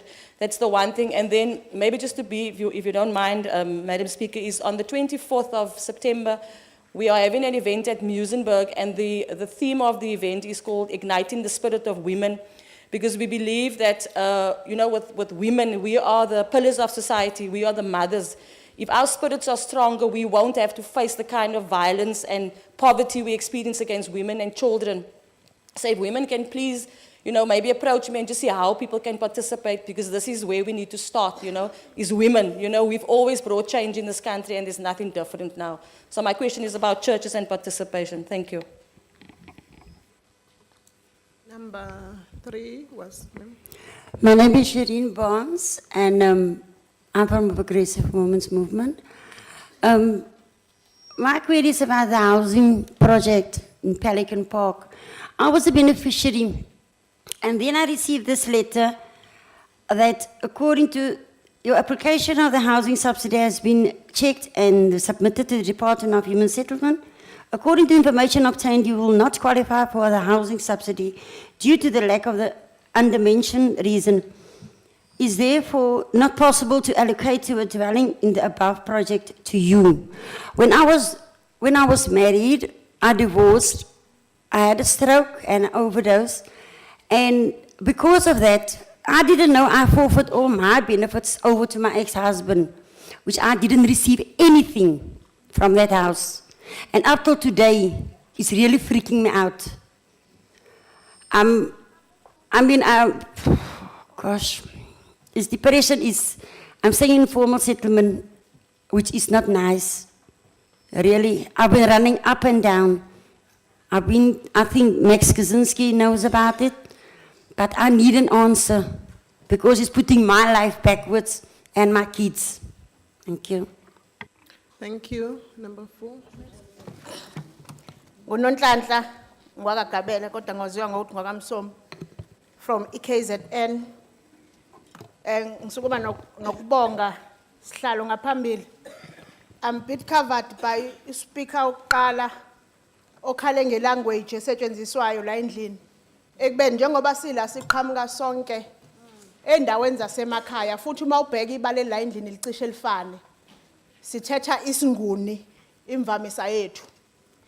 Lento isidalela inkinga ke ngoba nama documents aphumayo ngisho ngakuthiwa imithetho isishayiwe yaminingi kangakanani elekelela abantu besifazane kodwa bagcine bengakwazi ukuyifunda ngoba vele ibhalwe ngesingisi. Ngisho ngakuthiwa siyakwazi ukusizakala kodwa bagcine bengasizakalanga. Njengoba ngishilo ukuthi ngiqhamuka lapha kwaZulu Natal, upresident wokuqala ukhulume ngama rape cases angaripotiwe amaningi versus aripothwayo amancane. Siyabonga ukuthi ugovernment wethu wabantu abamnyama owazatshalazelwa uyazama ukusilekelela kakhulu kodwa asikafiki la sifisa ukuthi kufike khona. Ngiyacabanga ukuthi kuyona yonke lemizamo esithe yazanywa kufanele thina abantu besifazane sibambisane ukuze kukwazi ukuthi siye phambili. Mina ngihlala kule yandawo ekuthiwa isemshwathi la ke kwareshwa khona ugogo oneminyaka ewu94, kwaphinde kwareshwa omunye oneminyaka ewu82, kwaphinde kwareshwa omunye oneminyaka ewu84, kulandelana kungapheli masonto. Iproblem esitholayo ukuthi ekubeni ikhona but ezinkantolo esehlonziwe umdlwenguli kodwa within 2 days uyathola ibail uyabuya uzohlala nalomuntu okade emdlwengulile. Useyasaba ngisho abasakhulumisana nomakhelwane ukuthi mhlambe sikwaZulu Natal because ngiyabhilonga ke sihlalo ngibhilonga kwiAfrican National Congress lapha yangasekhaya la ngihlala khona. sibe sasesipusha lapha la sihlala khona ukuthi at least asithi masikhuluma samakhosikazi ase South Africa sithi siyacela kulabo abasenzela imithetho kungabi nayo ibail kumuntu odlwengulile ngisho ngathi udlwengula umuntu ongakanani but angayitholi ibail futhi siyafisa ukuthi babethola igwebo bathola life sentence bangatholi igwebe ezifana nezabo bonke abanye abantu abenze amacala okutshontsha isinkwa esitolo ngoba siyabona ukuthi igwebe eziphumayo azifani siyacela kakhulu ukuthi silekeleleke lento yama bails nema sentences siyabona kuyashesha kona engathi kodwa kungathathi isikhathi eside ngendlela okuthatha ngayo isikhathi eside njengamanje ngiyabonga. Thanks. Before the number 5, let me apologize for actually not taking you through the interpretation system that is here. I think everyone at their desk, they have something like this. It's an earpiece, ifakwa endlebeni, and then you can scroll down to the language which you speak. I would ask Ma'am Regina, your people to assist the delegates here with the interpretation system. It is on. There are language interpreters. We can utilize it. Koliswa. Mandiphakame nokuzebulisela ke phambi kwalendlu kobekekileyo. Ngumntana igama lami ke ndingukholiswa kwaFihlane. Ndiphuma phaya eMpuma Kapa. Ngizalwa phesisi. Andazi bisimpondo naso na ke kwabantu ba translator. Ngoba mina ndiyaxela kodwa ka ayikabikho kwezi languages zilapha eMzantsi ndiyaxela ke ndenzela uba otolikayo uyokakhangela uba xa nendixela uzokwazi ukuba ayivele into endiyitshoyo uba ndicela uthini. Siphakama nokubulela sihlalo wam kule ndaba yokokuba kubekho ezi sexual offences courts. Ukukhawulelana nezi cases ezidamileyo. We've heard apha kwezi presentations ebezibekwa apha ingakumbi ke ziphinde zolathe nalapha kutshutshiso nakwindlela ezisetyenziswa ngayo ubona uba iicases zidamile neziba it's not a question kum, it's just a comment. Siphakama nokubonga ke kondawo ekunoba ziyi-22 na akufani because kaloku I remember when we said ngo-2010 kwakukhona ezi mobile courts ezazenzelwe ii-offenders zebhola. Kukangakanani na ke ngokuba kungabikho ke izinto ezinjalo when we have this scourge ye-gender-based violence. But ke ngoku what is key, I think eyona nto efanele basigxile kuyo thina yile nto ine-advocacy. So ubetshilo ke apha usisi wam uba isikakhulu zii-NGOs ezijongene kakhulu bendizawurhalela uba ingakwindawo nendawo kwikona nekona umntu wakuyo sifocuse isikakhulu kwi-advocacy. Sekuhamba sizijingisa izidlele kule mizi silila kuba kuthiwa kuswelekiwe kuba kuthiwa kureyithiwe abantu it's worse, it's also in the Eastern Cape kubi imbi lento inintsi nabantwana abancinane bathiwa so it's all over the country. So the best thing endicinga uba nibalulekile ke kokheli yamosheli le kokuba masifocuse kule nto ine-advocacy nento yokuvuselela ii-families zethu. Ii-families zethu zi-disintegrated. Sihleli apha ezindlwini nje wonke umuntu nebali ubetshilo apha uDeputy Speaker xa besifika esithi everybody has a story to tell. Masibalise izitori zethu. Some of the stories when we tell inokwazi uassista omnye umuntu ose next door nawe abone uba this is how I can approach some of the things. So I think also the focus kule nto inekuvuselelwa kwee-families zethu ngobume andithi masiphindele kulaa ndlela yayikhona mos laa nto ine-extended family ungathi ufamily ndim nomntanam, that's period. So I think mandibulele kuloo ndawo. Thank you. Thanks. We are live on Twitter and Facebook as Parliament.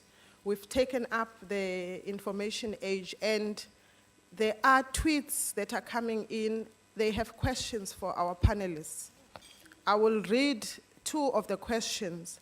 Rebecca Davis asks, do we spend enough time discussing forms of female oppression other than gender-based violence? So, ubuza between female oppression and gender violence.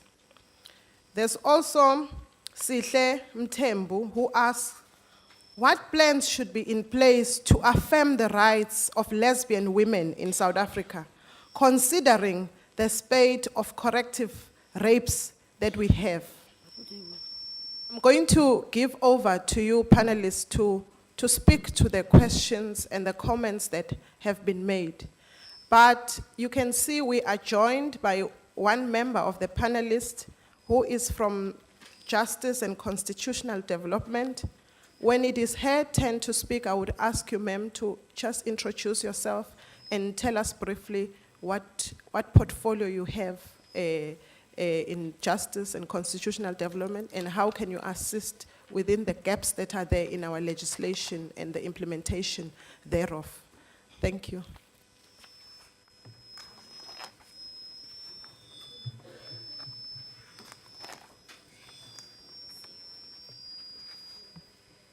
Thank you, Madam Chair. I am Advocate Praise Kambola, as already indicated, from the Department of Justice and Constitutional Development. But first I need to apologize that there was an error made not to send our department the program. As a result, we did not know that we were supposed to present today. I am, in terms of the portfolio, I am heading a unit in the national office, which is called the Promotion of the Rights of Vulnerable Groups.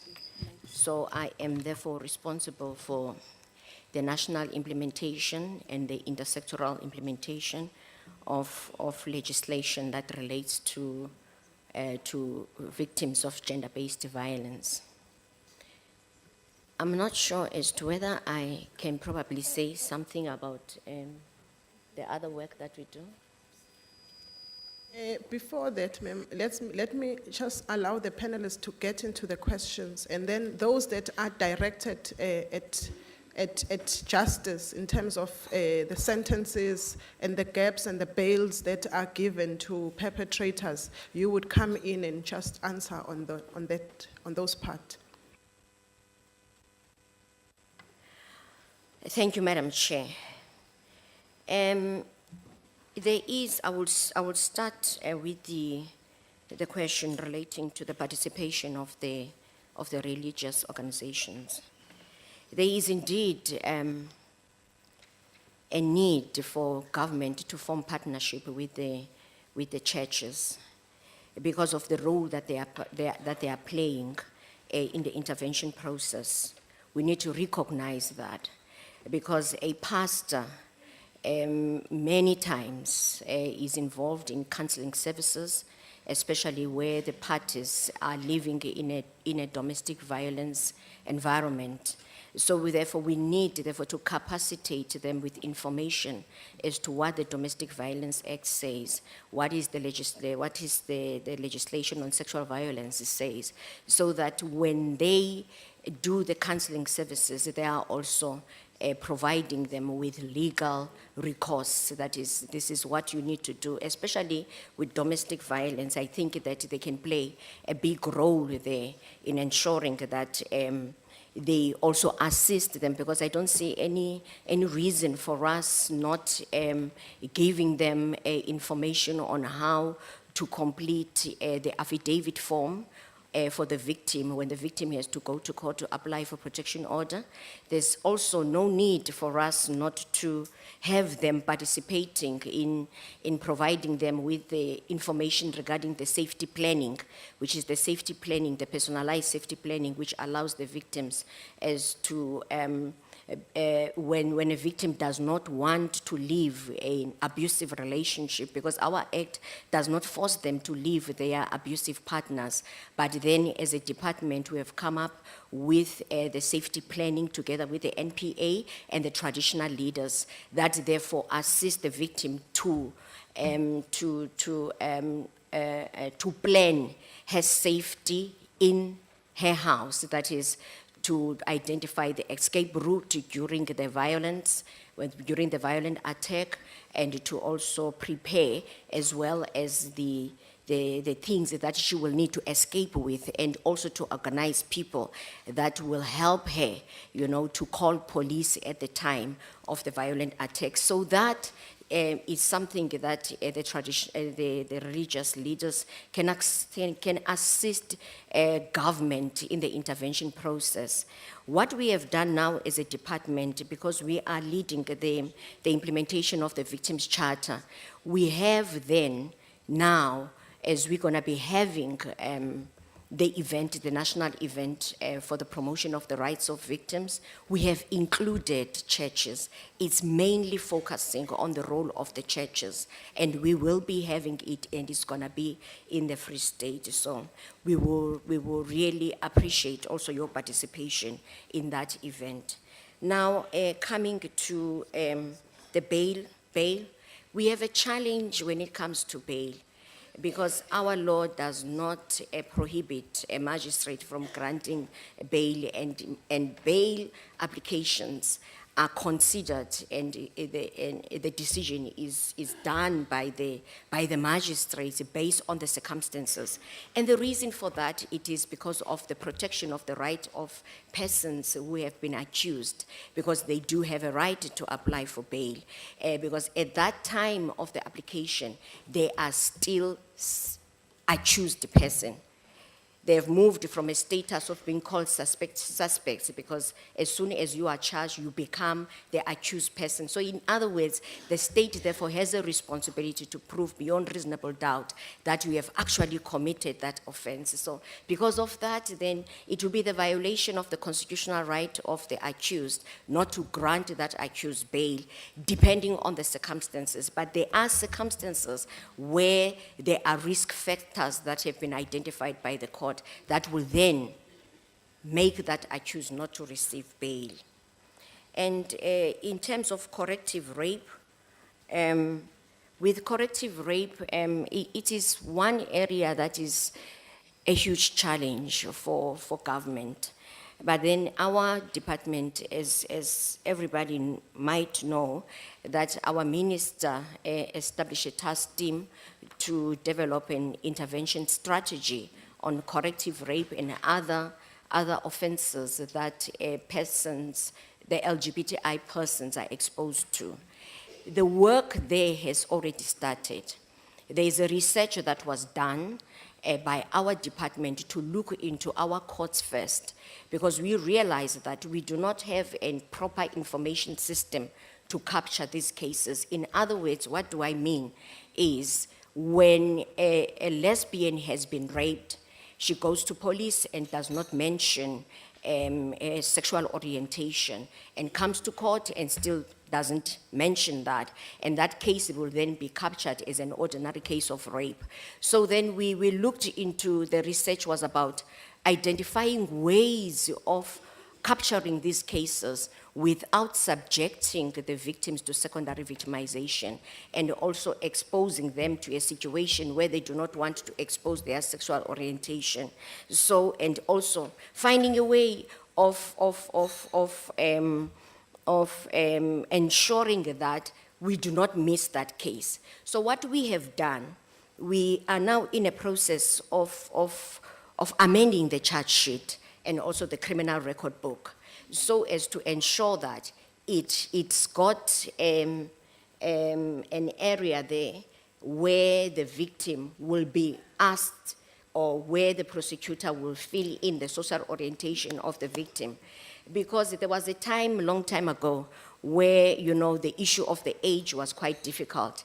And now, when you ask a woman, how old are you? The woman will be able to tell you.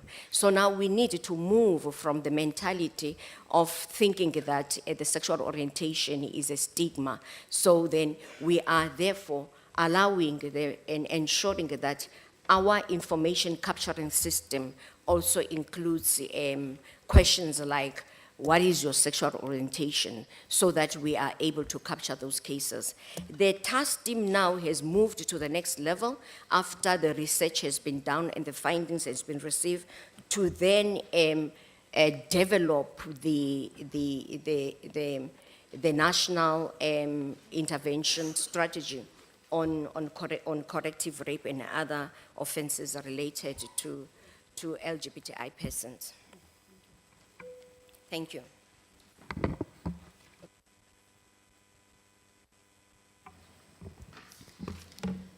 Thanks, Chairperson. I want to start with the church and say that according to the statistics that was presented recently of South Africa, the majority of the people in South Africa are Christians. And that says that the gender-based violence is in the church, indirectly. And therefore, it means that the church has a role to play. Because if you harbor the people that are perpetrators within the church, you need to deal first with your members so that those members could go out into the community and make impact in changing the situation. And therefore, the churches still have a role to play within the processes of dealing with the issue of gender-based violence. I think they also should come up and stand up and say, this is what as churches we're going to do. This is the support we need from government. This is the support we need from Chapter 9 institution. We need to partner with you in order to deal with the issue of gender-based violence. We must feel the presence of the churches saying these are the programs that we want to engage. This is support that we need.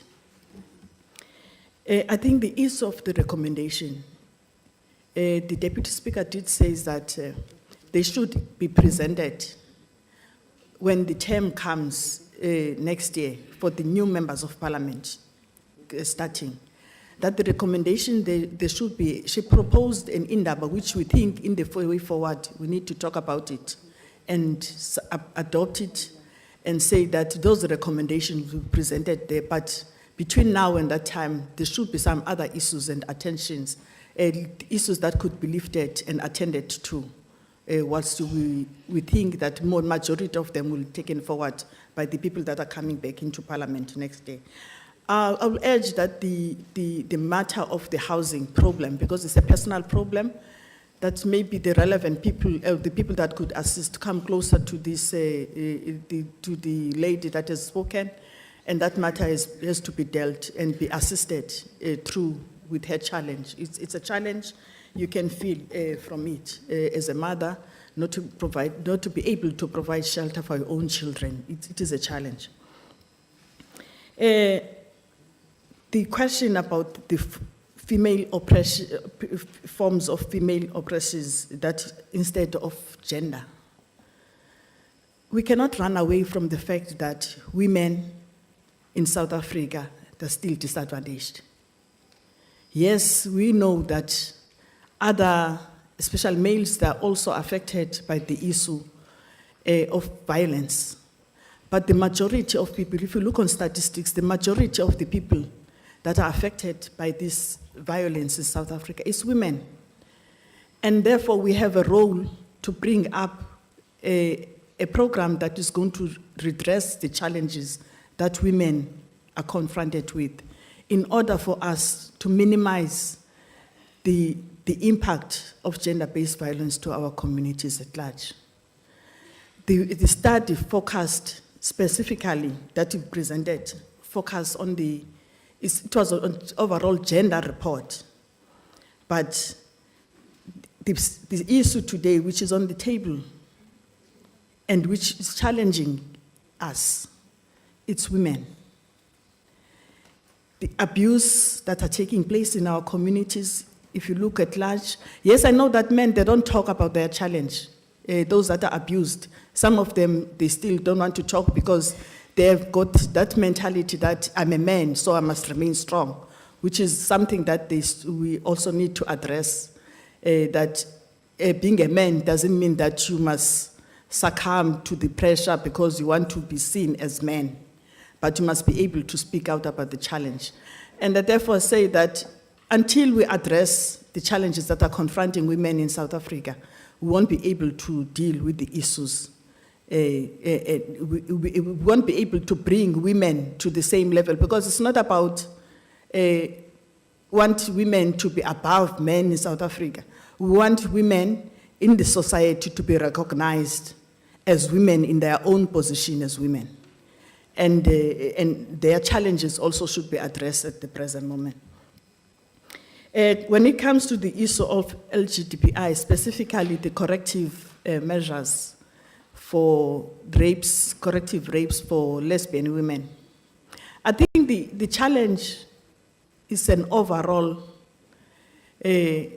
challenge which says that as a community, as South Africans, we need to be aware about the LGBTI communities. And we need also to talk about this community and understand that they have a right.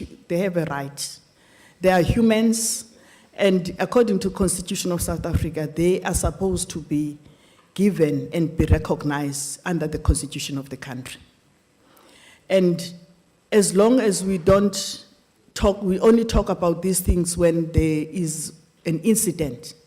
Even the media will cover the issue of the corrective rapes when there's an incident that is taking place. I think there should be continuous campaigns and awareness within our societies, our community. You can't take away that we still have a stereotype mindset to think that heterosexual relation is the only relation that is existing for us.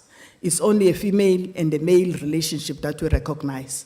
And the challenge that we must have, and the thing that is in front of us, confronting us, is that we must be educated about these communities in order for us to be able to be accommodative to them and be able to protect them, because it's our role also to protect them against the perpetrators because of their sexual orientation. Thanks.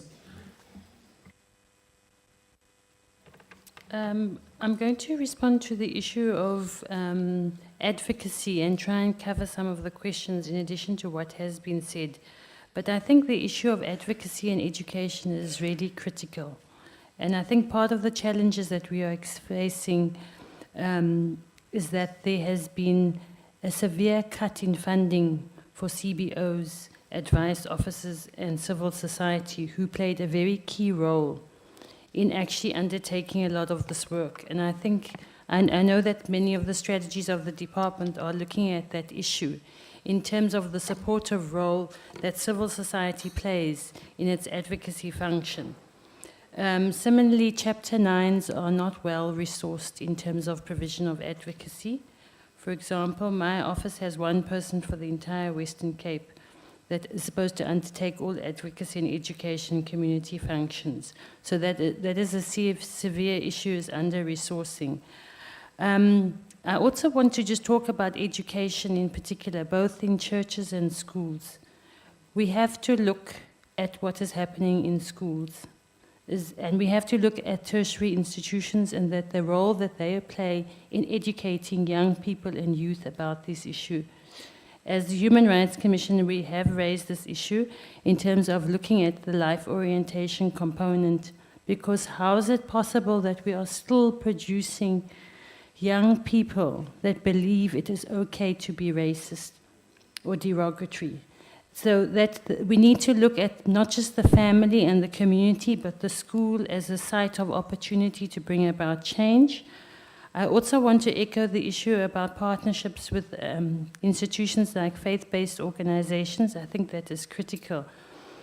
Just on the question of the LGBTI issue, from the Human Rights Commission, obviously advocacy is critical in education, but we are actually in the process of dealing with a number of complaints where we are actually in the process of lodging a matter in the High Court against a pastor who is advocating hate speech, allegedly against LGBTI groups, and that I think at some points society has to speak up and say it is not acceptable. And as a Chapter 9 institution, where parties are not prepared to come forward to resolve a complaint, acknowledge and admit their mistake, then by our provisions of our legislation, we have the right to take those matters to court. And I think it's critical that as organs of state, we exercise those powers to raise awareness about those issues as well. So in conclusion, I think there are two issues. One is compliance with the law. We have a constitution that says everyone is equal and right to equal protections. It needs to be enforced, whether it's against communities or whether it's against state organs who fail to provide support that they are required by law to do so. And I just want to point out that the IPID, the Independent Police Investigating Directorate, releases its annual report every year where it indicates the shortcomings on parts of the police or the Department of Justice in terms of the National Prosecuting Authority on where these challenges are. I think we need to look very closely at those issues because it's not just civil society organs that are pointing to where the gaps are. Ourselves as other institutions of state have recognized where the problems are and that we really need to work together to ensure that we address all the gaps. Thanks. Thank you. I think most of the questions raised have been covered. I have spoken to the program director with regards to people with disabilities. I think in terms of the sign language interpreting, a person who would need a service like that, organizers would ensure that a sign language interpreter is available if we do have a person who needs such services, because we do have, the Parliament does offer sign language interpreting services. But also with regards to government documents being only in English, the Constitution has got 11 official languages, and we have a right as citizens to receive information in the languages of our choice. And I know that the Department of Arts and Culture is also tasked with the responsibility of ensuring that documents are translated in the respective languages. So I think it's also a part of empowerment of communities that you know that you have a right to demand and request a document to be in the language of your choice, such that as government, we then provide that services, because the Constitution does provide for 11 official languages in the country and recognizes them. I know that, for instance, the deaf community is also requesting that we lobby for the sign language to be recognized as the 12 official languages. I think it's in Gauteng, they call it white doors. I don't know if it's Western Cape or Eastern Cape where they call them green doors, where as part of the support service for gender-based violence victims, a person opens up their houses to say that you can go and do your business during the day, but in the evening, you can come in and be safe in my house. So I think if we can promote that so that we have those safe havens where people can go and feel safe and be safe, because that green door or that white door is a homestead that is well secured where people can be together and without being threatened. But I think also it calls upon us as communities. I know that the honorable member from the Eastern Cape Legislature was talking about reviving families. We have the extended families, and our grandmothers would feel safe amongst us. So I think also the issue of the families now not being as extended as they used to be poses another threat in terms of our elderly. And I know that some elderly people would say, I know my grandmother would say, I will never go and stay in an old age home. I'm going to stay in my house. So they also honor, and we need to respect that. They want to stay in their homes or houses. So that would also be something that we can do as South Africa. But lastly, for me, you know what pains me is the fact that when we talk about LGBTIs, as women, it's our children. I've given birth to that daughter, who then says, Mommy, I'm a lesbian. What do you do? It's your child. You gave birth to that child. You've given birth to that son, who then comes and say, I'm gay. So I think as women, we really need, I'm not sure what, but we think we need to do something, because those are our children. They are our own. We are the ones who give birth to the children, that then their sexuality becomes either lesbians or gays. But also, I think lastly, what we need to also move towards, Honorable Deputy Minister Mkhize, is to look at how we raise our boy child. Because the people that rape the grandmothers are men or boys. And how then as women do we raise our boy children? I think sometimes, most of the time the answers are rest here. And I think we need to just sit down and think about how we are going to approach those issues. Thank you. Thanks, honorable members. The approach that we are going to follow, because we need to stop at some time. We are going to move towards you giving us recommendations for the legacy project that we are going to leave that would assist, give a foundation or lay the foundation for the 5th Parliament to come and take the baton and move on.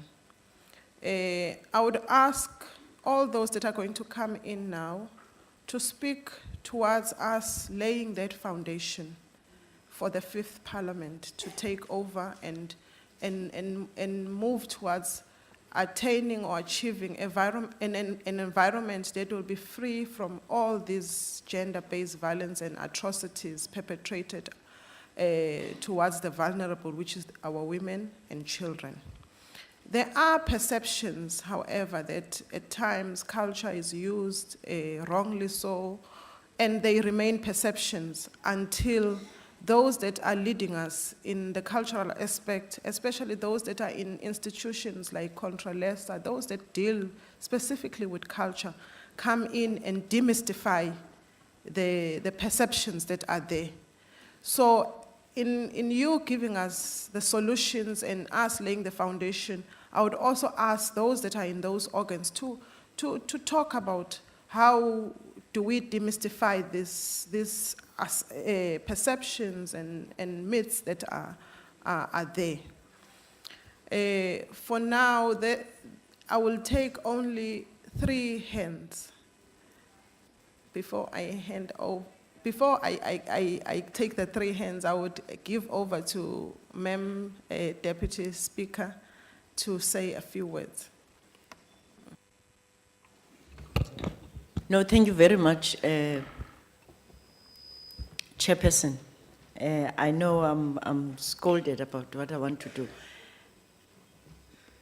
But I think it's important to mention this, and it's based on what the beautiful young advocate from Justice was saying. You see, most of the solution is in what the society is doing, more than what the laws we are. I'm just provoked by declaration. Now, if I go, we heard here yesterday, I know this morning, that it was yesterday, one of the challenges is the attitude of the officials. That includes police and everything. We have a challenge now where you go and report rape. That's why most rapes are not reported. Yes. Where you go and report rape, the very police that if it's a man, even if it's a woman, the first thing they would look at you, what are you wearing? What were you doing at 1 a.m. as a woman outside? And all, you humiliated even more than when you were raped. Now, my question is, I don't want it to be answered now. I want us to think about it for later. Is declaring that I'm a lesbian when I'm reporting a rape going to help me? Is it going to help me, or is it going to create even a more attitude from those very same police? And I'm mentioning this because you see, we need to find a way of making our laws, making them with the people affected themselves. It would be better for me if before we do that, Justice Department will have an indaba of gays and lesbians and say, what do you think we can do, so that the law talks to what people, and that is right across. I mean, I'm speaking as Parliament now, not as you know, I'm not in the executive. I think that is the outcry out there. Sometimes we make laws that are really not what the society wants. As a result, there's that gap between what we do and what the society can implement and can be, be assisted by what we do. Thank you. Sorry. Thank you, ma'am. Thank you for the very wise inputs. I think they are assisting us in moving towards a dialogue of some kind that would assist us, because at times you find society is at conflict with itself. The laws are there, but society needs to come in and play their role. For a typical example, there are institutions that are strongly opposing gays and lesbian, and they say it out loud.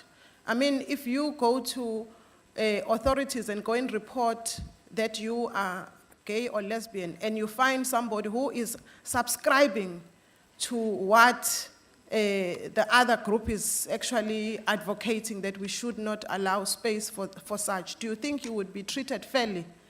I think we have to move to a point where we would find each other as society. I would give to honorable members of parliament here, I've noted 2 of them, 3 with Ma'am Memela, who are quickly going to give their inputs to the whole thing.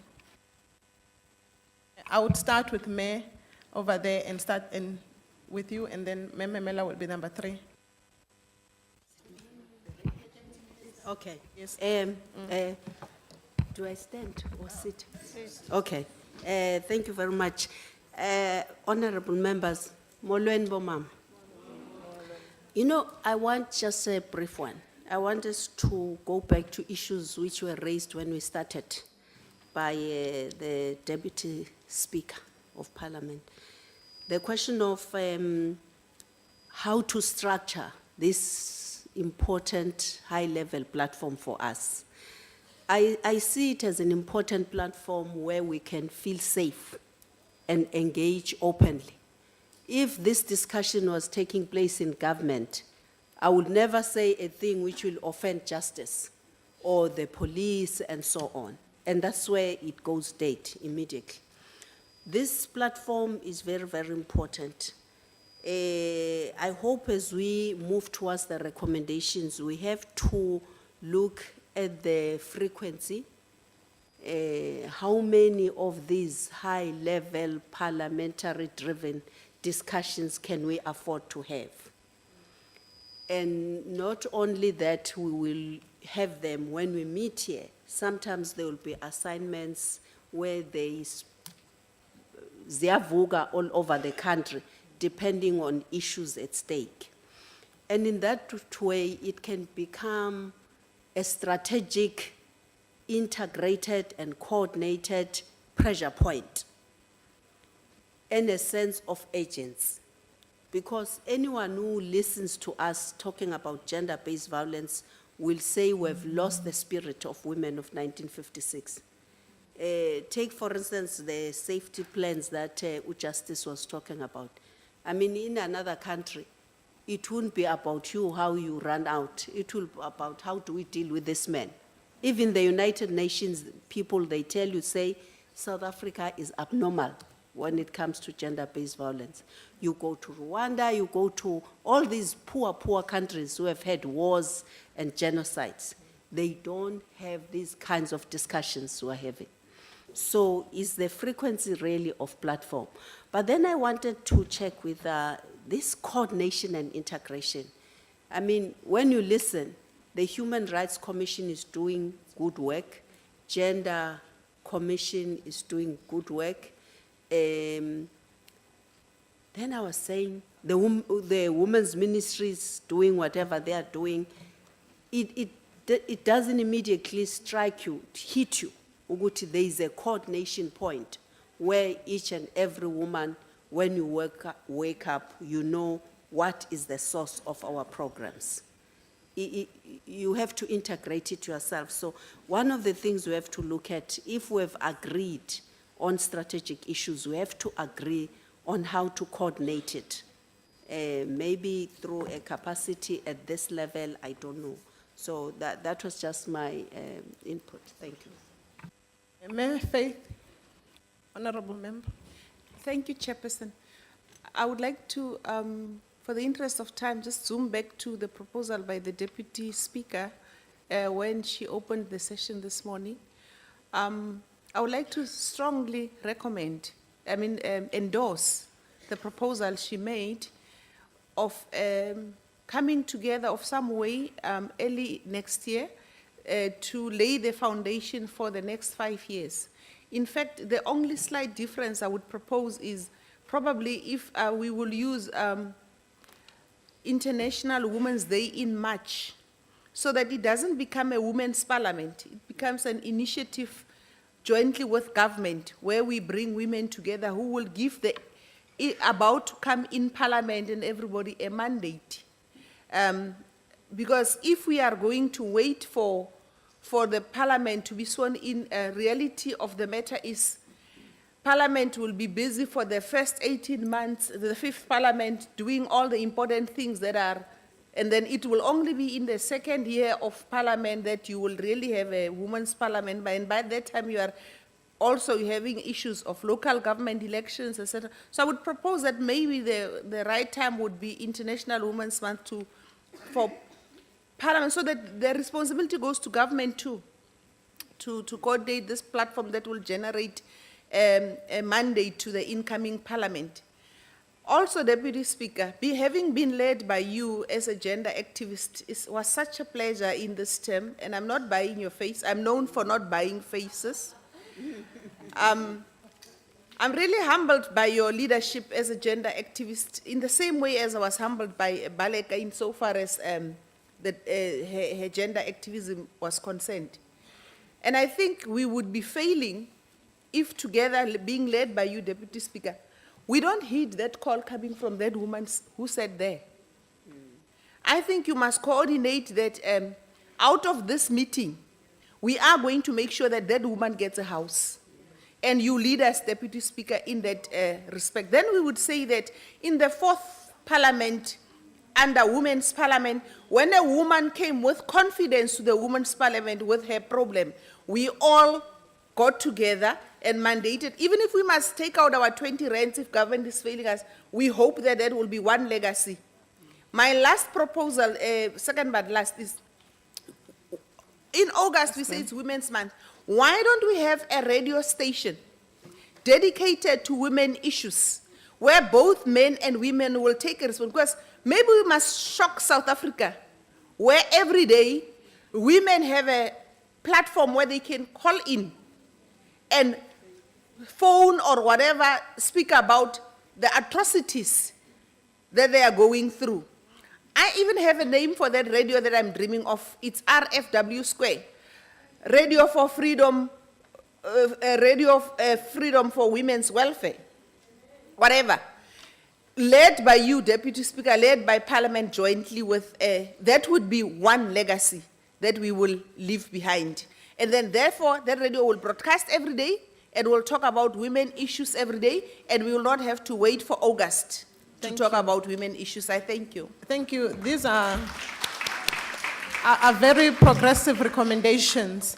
I've got my beautiful mom over there who wants to say something quickly before we call upon the Deputy Chairperson of the NCOP to come give us her closing remarks. Thank you, Comrade Chair. Thanks for calling me beautiful in August. Thank you. Thank you, Fake. It shows we were once neighbors. It's here. I wanted to say we once had radio freedom when we were still oppressed and we were liberated. What stops us to have a radio for women where all the bills that were passing, including bills that have been passed, all these empowerment plans that are there, all what our panels have been giving us will be set every day, every week, every month, so that we know what we are talking about. Department of Communication belongs to us as Parliament. We can do it to happen. thank you, Fake. The last one, I had two things. The last one is when the DG was talking about consistent patriarchal attitude, I'm worried because maskula, ama females maningi, velis maningi, kodwa majele, asikho ngoba sikhuliswa ngokuthi asiphathe kahle. Kugcwele amadoda emajele. And la madoda, the way I empowerishwa ngayo, I'm here putting a correctional service. Ngendlela empowerishwa ngayo la madoda mayiseboshiwe. Aphuma essay ama J calls. Essay perfecta yonke into through our own taxes. Ngicela ke sibheke lento yokuthi how are we going to monitor the way rehabilitation enziwa ngayo? Does it tally with what a person was arrested for? Or siyam empowerisha to be even much more pro in what he was arrested for. Ginewari kakhulu bonke labantu mina ngiya observe kumthetho wami. Bonke labantu ababoshwayo baphuma sebe top kulento ababeyiboshelwe. Bese siphinda siyasala thina abantu besifazane ngoba sigcwele emajele. Baphinde basihlule kusho ukuthi we empower men even after they've been arrested. We continue empowering them inside jails. Baphuma ba graduates ngeimali zethu. Baphuma befundile basihlule even kakhulu thina silosele sithi siphuwa asifundile. Ngiyabonga. Siyabonga mama. I will call upon the deputy chairperson of the NCOP, who is a co-custodian of this program with Mayor Noma India, the speaker, the deputy speaker of the National Assembly. Now, this program of Women's Parliament resides in their offices. They are the custodian of what has been happening here. They are the ones that has to take all that we have said into account. They are the ones that needs to lay the foundation. From our discussions, take everything that we have put forward to this Women's Parliament as we wrap up the 4th Parliament, lay the foundation for those that will be continue the work of women in the 5th Parliament. Now, immediately after Umemela gives her closing remarks and presents to our panelists, we are going to go for a photo session in front of the National Council of Provinces staircase at the steps there. So after this, after she closes, we go for the photo session before we go for lunch. And immediately after lunch, by 1:30, we need to be seated at the chamber, because when the bell starts ringing to say Parliament is going, the House is going to be in procession, we need to have gotten our seats and are seated for the debate in the House. Thank you, and over to you, ma'am. Malibongwe. Igama lamakhosikazi.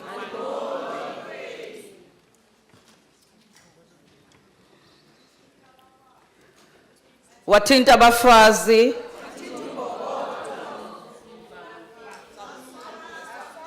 Thank you. Program Director, Honorable Zulane and Makubela Mashele.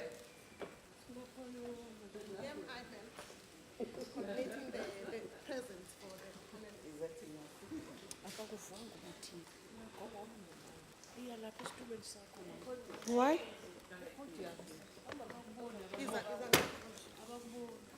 Hayi ningiphatha kabi ke manje.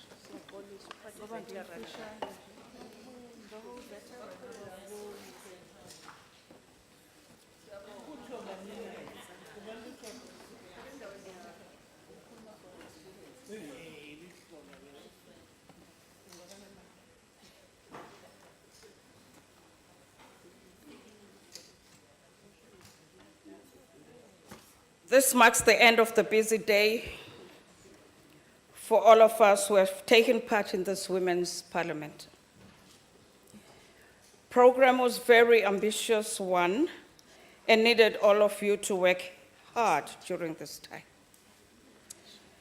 I would like ngiyathanda ukuthi nginhalalisele nonke nikhona la ngokukhulu ukuzithoba ngithi siyabonga ngegalelo lenu ekwenzeni ukuthi lezi insuku ezimbili zibe impumelelo. From where I'm standing, this Women's Parliament was a success because we managed to achieve what we had set ourselves to achieve. Deputy Speaker of NA, Honorable Noma India Fegeto, reported back to us on the resolutions that we have taken last year.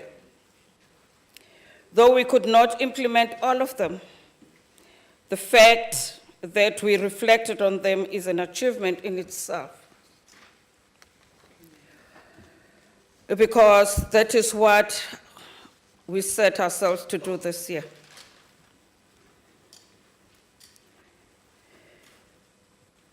In making a reflection of the achievements of this term, we can realize that at present, we've maintained 45% representation of women parliamentarians, which is a number we started this term with in 2009.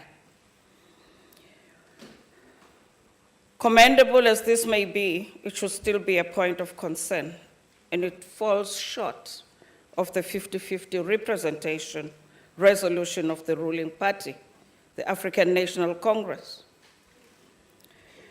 Bayazi mama ukuthi sasishilo sathi akubo 50-50. Kodwa ke sesiseduze kwekhona ukuthi sikuthole lokho. Kodwa nakho futhi ukuthola kuyoba sezandleni zethu ukuthi thina abantu besifazane siyimisele kangakanani. Honorable Ntonambi, you must work harder as well.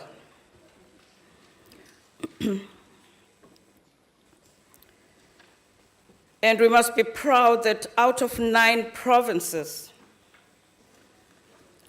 we have 5 premiers. The same number as in 2009, besides changes of premiers in Northern Cape and Northwest during this term. In the cabinet, we have 38% of women ministers.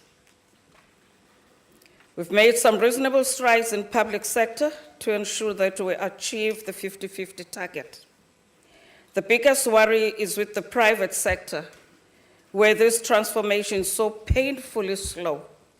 It's about time we get radical. Sisivale lesi isikhenqe lesi esikhona uma sekufika kulaba abasemabhizinisini. Another worrying factor is violence against women, which we've just discussed, though there are certain gray areas that are very worrying. For an example, I couldn't actually understand and would need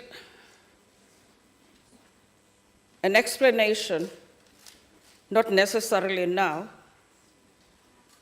but we can actually ask some of our members who sit in the judiciary and the magistrates' commissions to look deeper into this.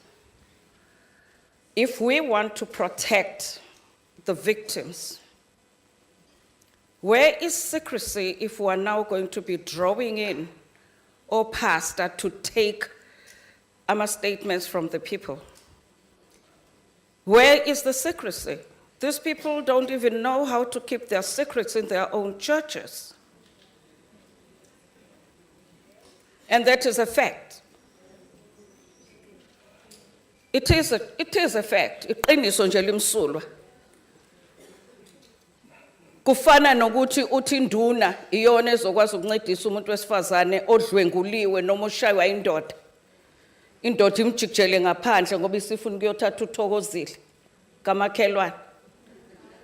Let's sit back and analyze those statements because they're going to cause quite a lot of ripples within our societies. We have to protect our children. We have to protect our sisters and our grandmothers. usiswa se KZN okhulume ngalabo gogo eMshwathi. Ngimilana sisu yangazi ngwase KZN. And was kahle futhi uthi saya sayobheka lezo igemegeme. Waphinda umfana wayesekhishiwe sesibize no protection services. Because that's where another serious problem arises. What monitoring strategies are within Lapaga Correctional Services? What is really happening there? We need to have an indaba. Because when it comes to abuse of our children, be they girls or boys, after judiciary, dear advocate,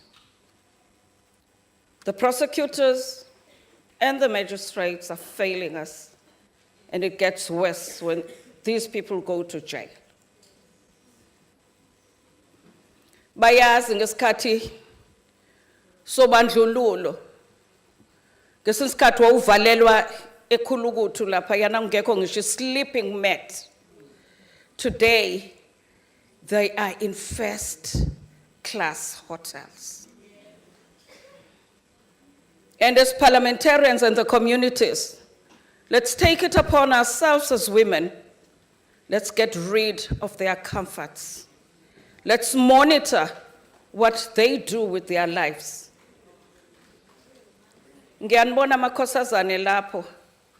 Kubuhlungu ngempela because the day it happens to one of your families, it might not be a joke.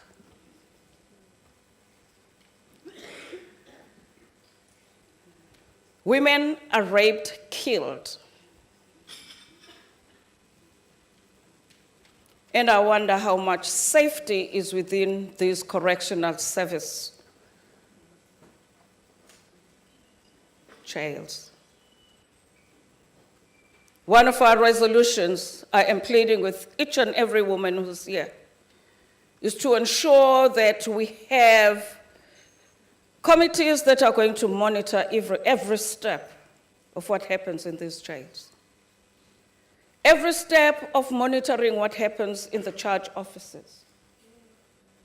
Because a woman is raped, she goes to report, she's also raped again by the very person in blue uniform who's supposed to protect her.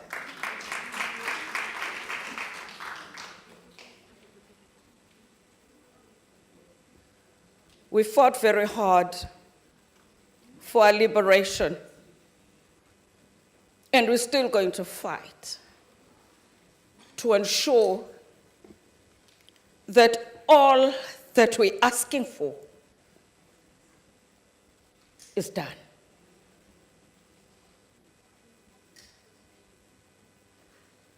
Our little boys are sodomized every day in schools, in the streets where they stay.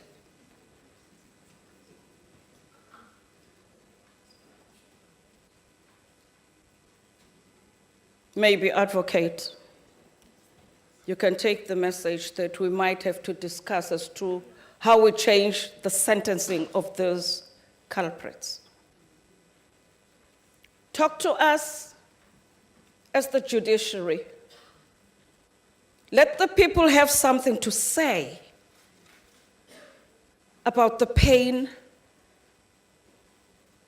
they always have when these things happen.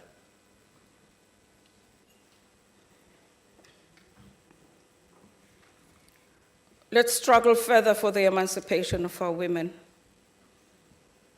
Akunankosikazi ozoba hlwempu la ngoba edlala indoda engondli nokondla kodwa esebenzisa amandla okuthi mina ngiyindoda.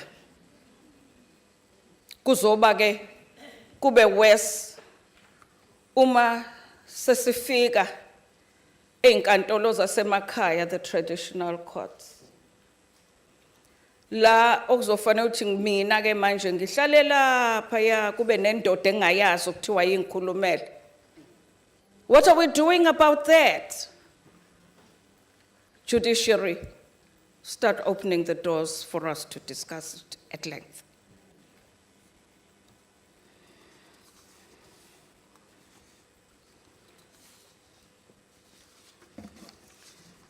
Sasinama NGOs.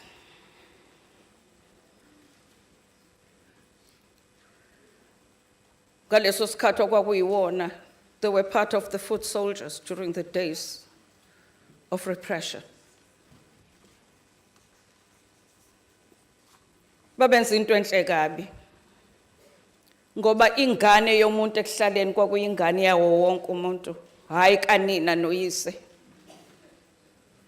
Uma isihlukumezwa ithathwe ingane. Ranto nangi ingane yalapha yana.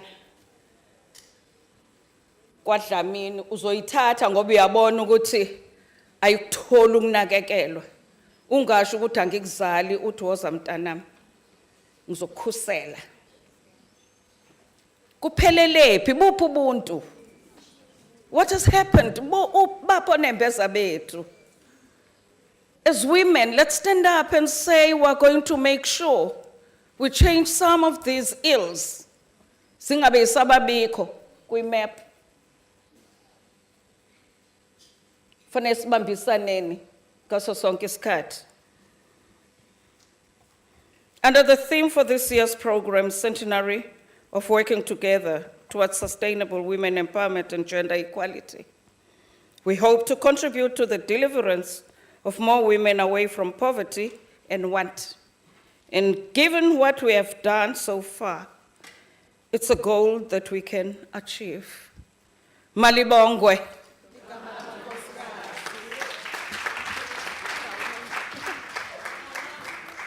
Malibongwe. And on that beautiful note, Honorable Zigalala, Mayor, would you give us the vote of thanks and the token of appreciation to the panelists? Thank you.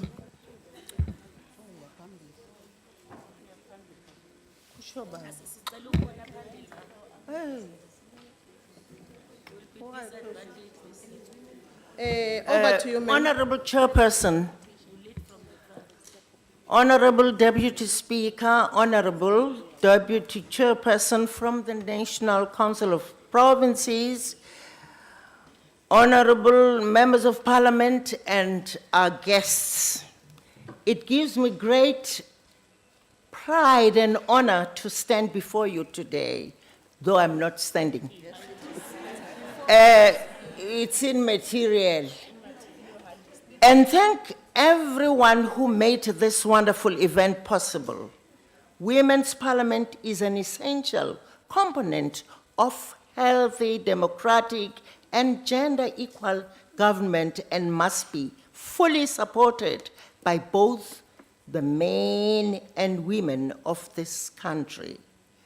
All speeches delivered at this year's event were of the highest caliber, and this bears statements to great contribution that we as women can make to government of this beautiful South Africa.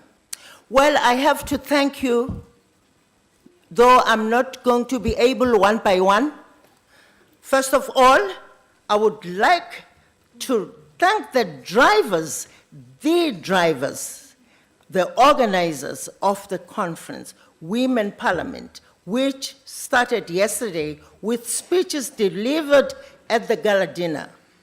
I would like to thank the Honorable Deputy Speaker and the Deputy Chairperson of the National Council of Provinces. That's Simbiza Indi, Sis Indi, and Tandi Memela. The Multi-Party Women's Steering Committee, led by the Chairperson, Honorable Bidlulani, not forgetting to mention the name of Mrs. Dorothy Rabudibe, the Chairperson of Women, Children, and People with Disabilities Portfolio Committee. I'll also want to thank the speakers who have presented educational speeches as they are listed on our programs. The support from the deputy ministers, women ministers, by the way, honorable members of parliament. The most important people to thank are those who give us support all the time from the provinces. That's wonderful. Aganisha Itzan. We also, I mean the provincial legislatures who are always with us in whatever we do. They respect our call. The veterans, the veterans which are always with us. Long live the veterans Long live. of our struggle. NGOs who are always with us. Without our drivers, the staff, members, where can we go? Bantu bagit, ingane zethu, eyihloniphayo yini pho, kungako phela kunjena. There is something that we are trying to recommend as the steering committee. We recommend that in March, we must come and sit down and give instructions and recommendations to the fifth Women Parliament. The Deputy Speaker, bayakhuluma omhlonishwa bakwethu. The Deputy Speaker and Chair, the Deputy Chair, the Speaker, we request that if money is available, they just have to assist us to meet in March as women. And I know they will do it. The two, they're dynamic. They never fail. Thank you.